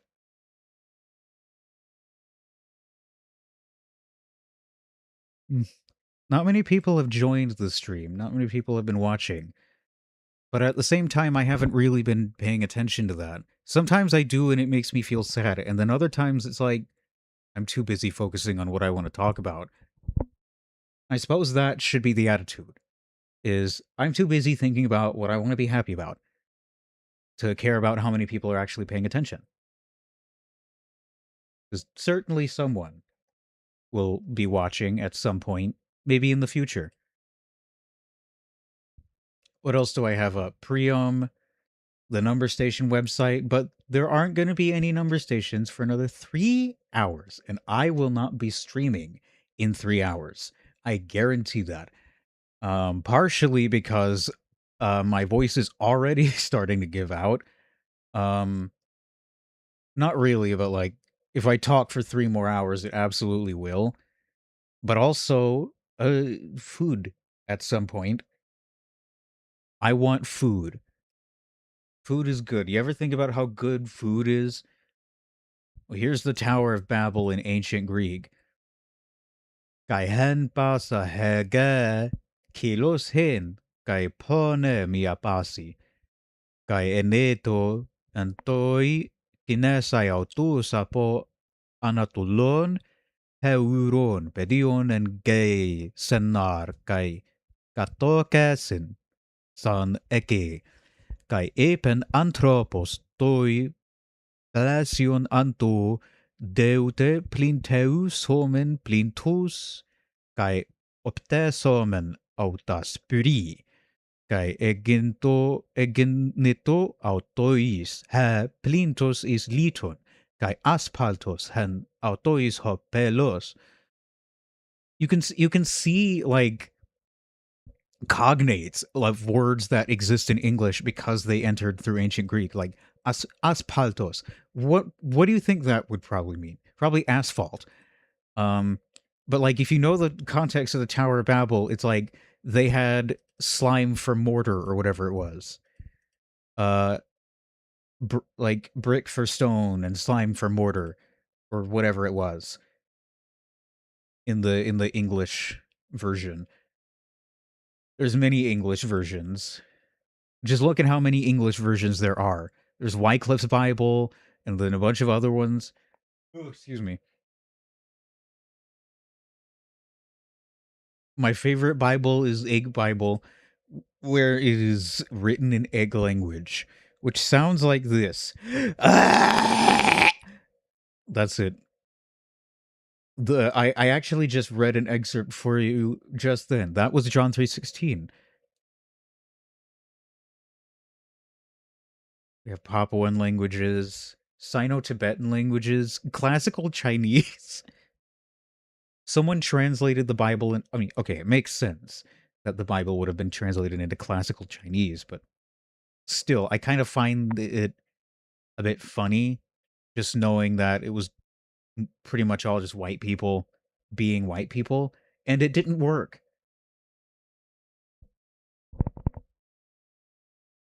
I don't think it worked in any of the like East Asian countries. It might have. I could be wrong because I genuinely don't know. but I know that like the dominant like religions for people in China and Japan and believe Vietnam as well is mostly Buddhism, uh, with a bit of like other local faiths mixed in, like Shinto and Confucianism, uh, that type of thing. I've heard mostly anecdotally that the only like bits of Christianity that make it into Japanese culture specifically is weddings. People want to have like Western style weddings instead of like Japanese style weddings. And so they have like a Christian priest, and that's basically m- most of the practitioner like um clergy in Japan. That is all they are. That's all they have to do. That's all they do is weddings. Again, that's just what I've heard. I don't know how true that is. I think there's a Wikipedia article about it. Um but I won't look that up right now. We have UDHR, Universal Declaration of Human Rights, in the different tongues. There's Indo-Iranian, there's Italic, which is mostly just Old Latin. Prisca Latinitas, which used to be written like this. From right to left, just like the Phoenician alphabet, and the very first ancient Greek alphabet was also written from right to left.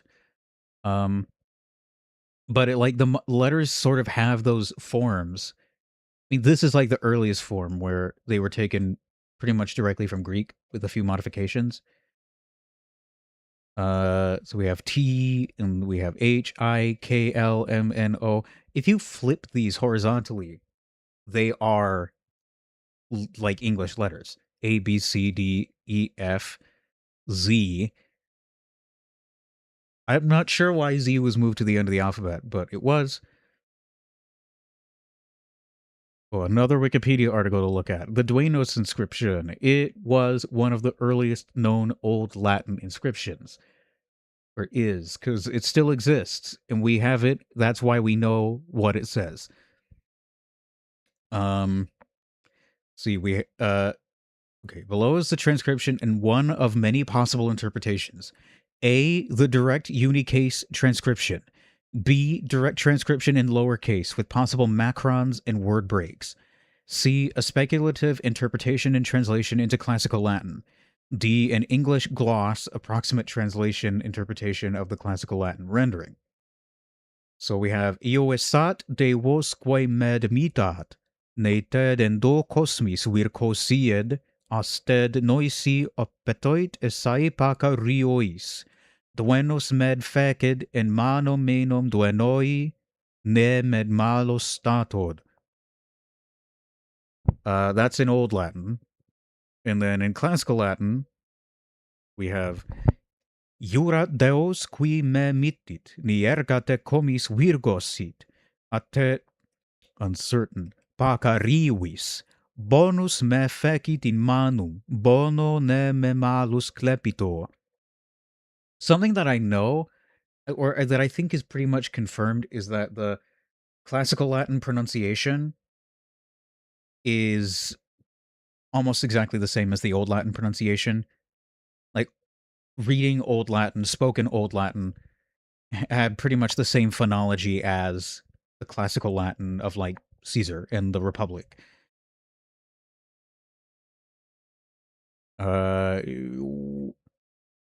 Something I know about Old Latin is that, at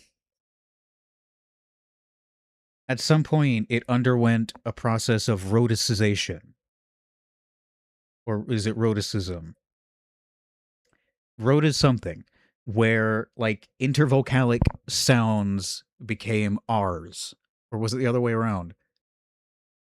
So, different declensions in classical Latin don't exactly match how they probably would normally decline because of that change. But they change like that in Old Latin.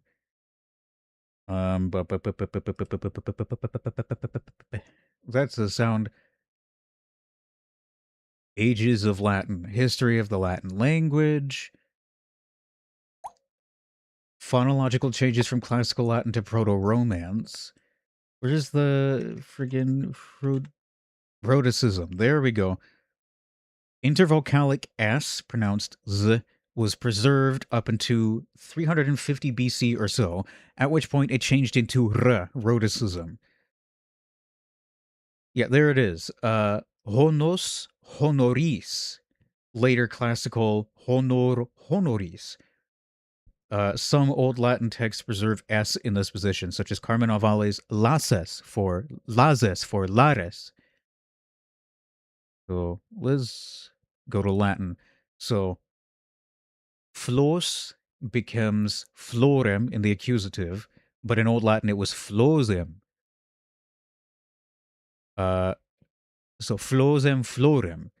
Genus nominative, generis in the genitive, but in Old Latin it would have been geneses.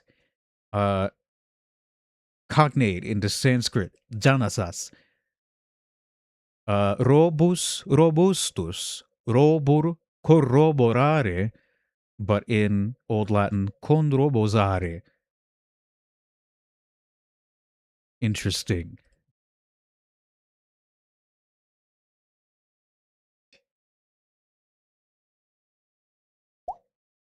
That was the sound I made with my face just now. What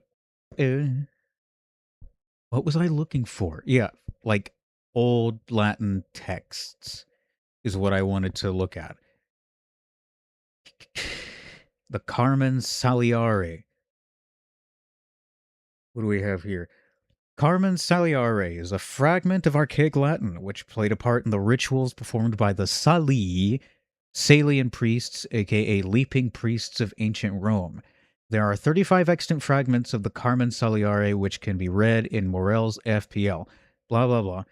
So, Coseulo doiseso omnia vero adapatula coemise iam cosianes duomis ceruses don Ianusve vet pos melios eum recum dium tacane dium Deus supplicante.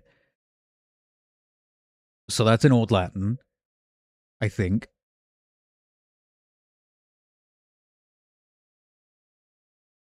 Okay.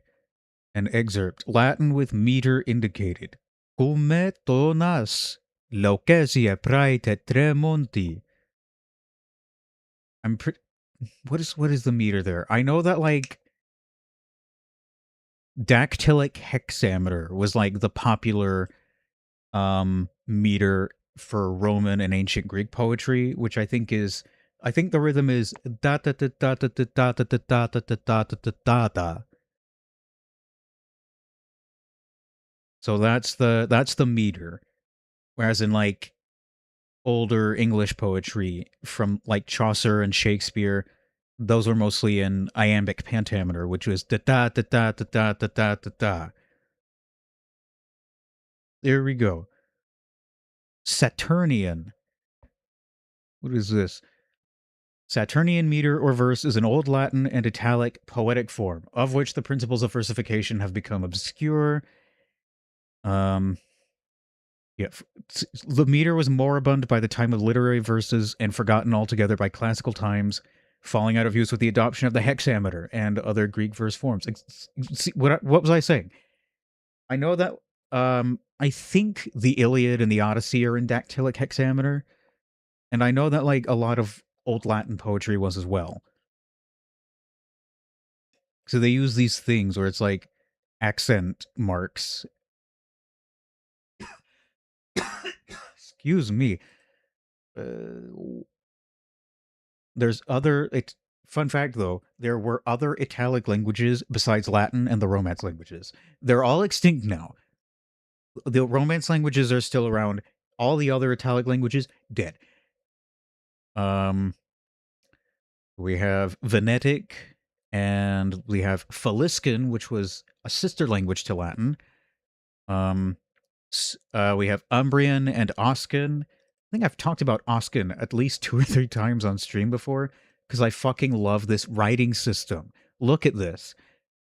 This stone slab, it looks like an alien language from like Star Trek or something, but this is a real inscription in a real language that was spoken by real people, and it looks fucking awesome. And Umbrian also existed. Um, hmm. I just think it's interesting to see like examples of inscriptions like in this on this article for Oscan. There's a text in Oscan and there's a translation into Latin and you can see the differences between them. What do we have?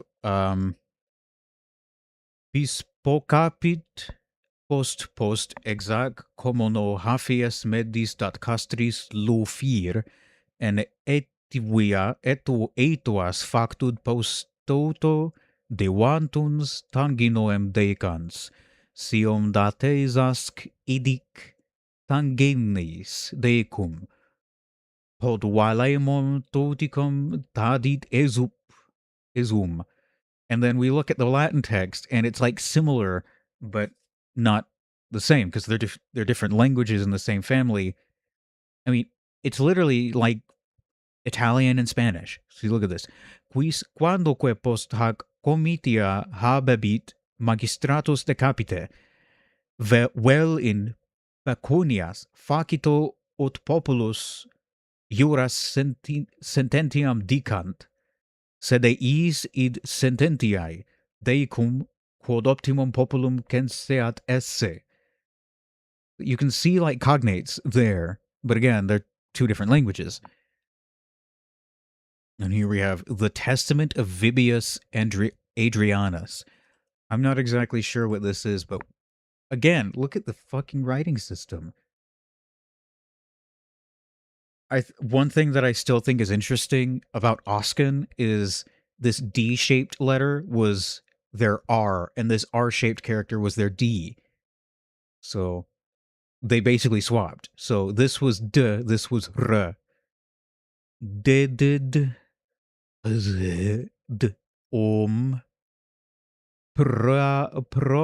profated. I think. Oh, I got that word right.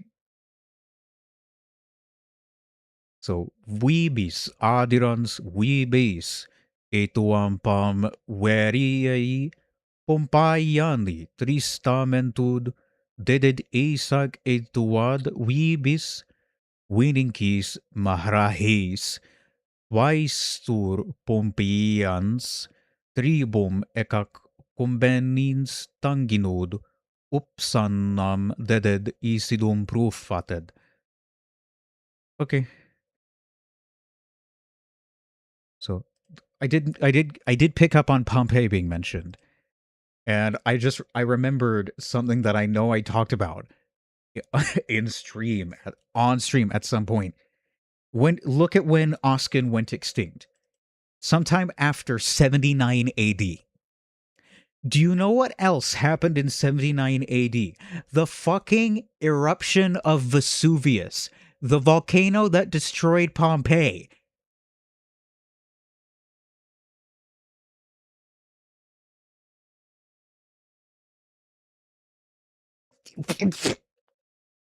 Yeah, it doesn't seem like a coincidence. I mean, it was probably already on its way out because Latin was already the dominant language.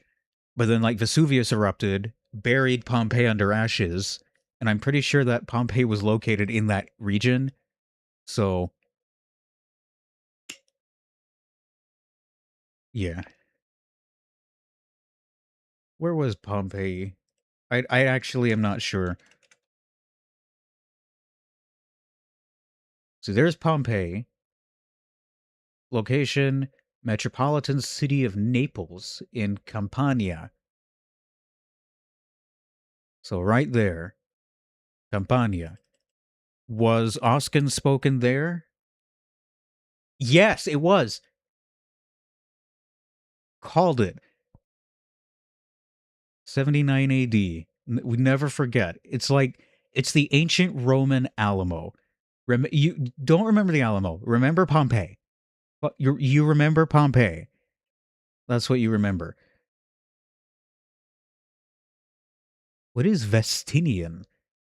I've never heard of this. I've actually never heard of it. Let's see. Vestinian is an extinct Italic language documented only in 2 surviving inscriptions of the Roman Republic. It is presumed to have been anciently spoken by the tribe of the Vestini, who occupied the region within current Abruzzo from Gran Sasso to the Adriatic Sea and east central Italy during that time. Vestini is the Roman exonym for the people. Not enough of the presumed language survives to classify it beyond Italic.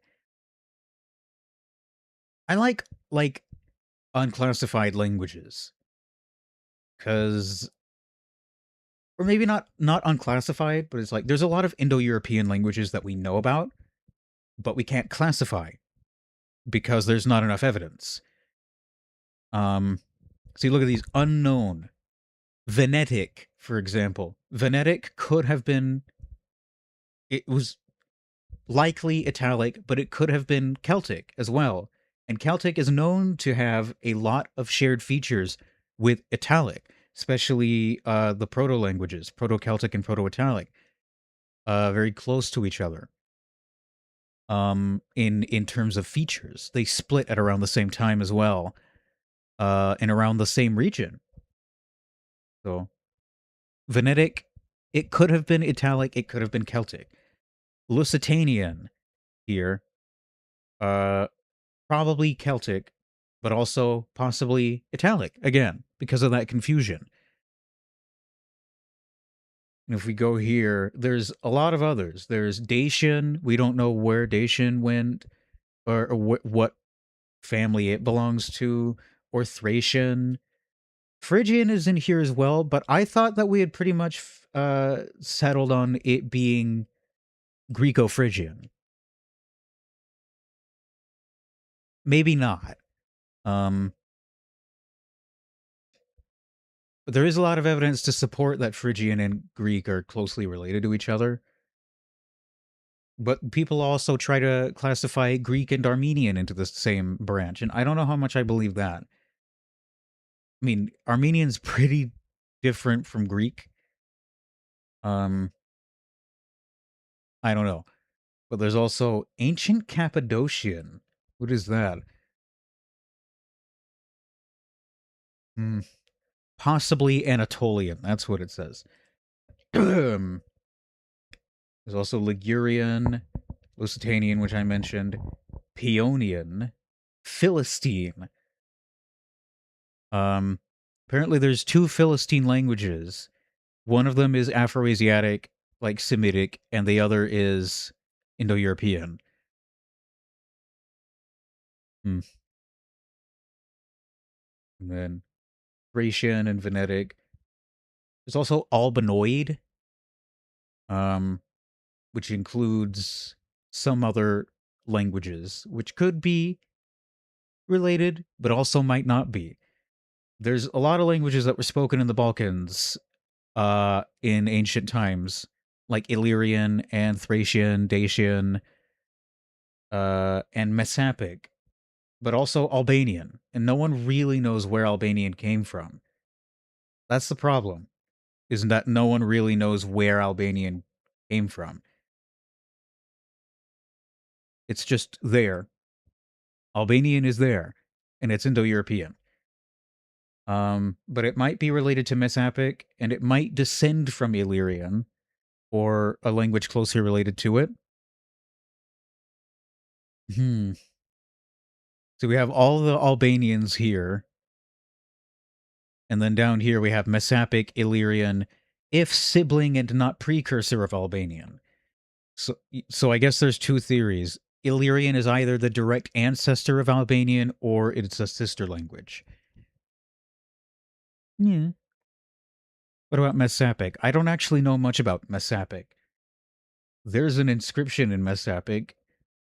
Blas Batas Bar Rein, I think. We have A, B, G, D, E, F, Z, H, I, KLMNXOP. What a fun alphabet. Okay, here's an inscription. was this a t or a th? Okay, it was a th, potentially. Stabos shonethi dazimaihi belehi, dazoimihi balehi dashtas bilihi, tabara damatras, tabara aproditya, kalohi zis venas, klohi zis den thavan, thotoria marta pidovaste basta venian aran, Plastas moldat theaiai bilia et theta hypades aprodita. Okay, cool, good for you. How long have I been streaming? Good question. 2 hours and 18 minutes. Perhaps I should wind things up. I have sometimes thought about like ending these streams with like a little game or an activity, but I would need more people to do that. Here, why don't we do, if I can switch back here.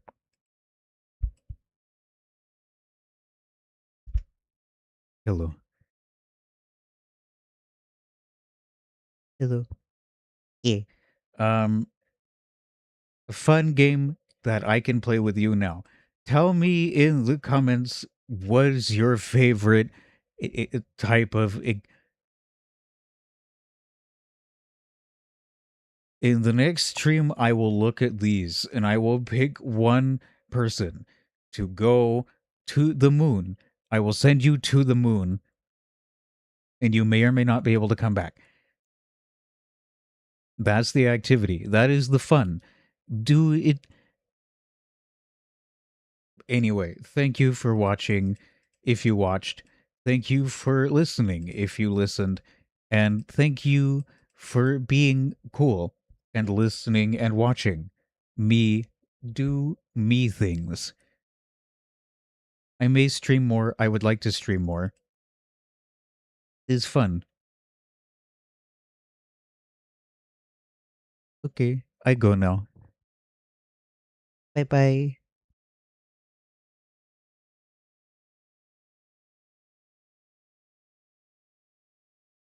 Egg.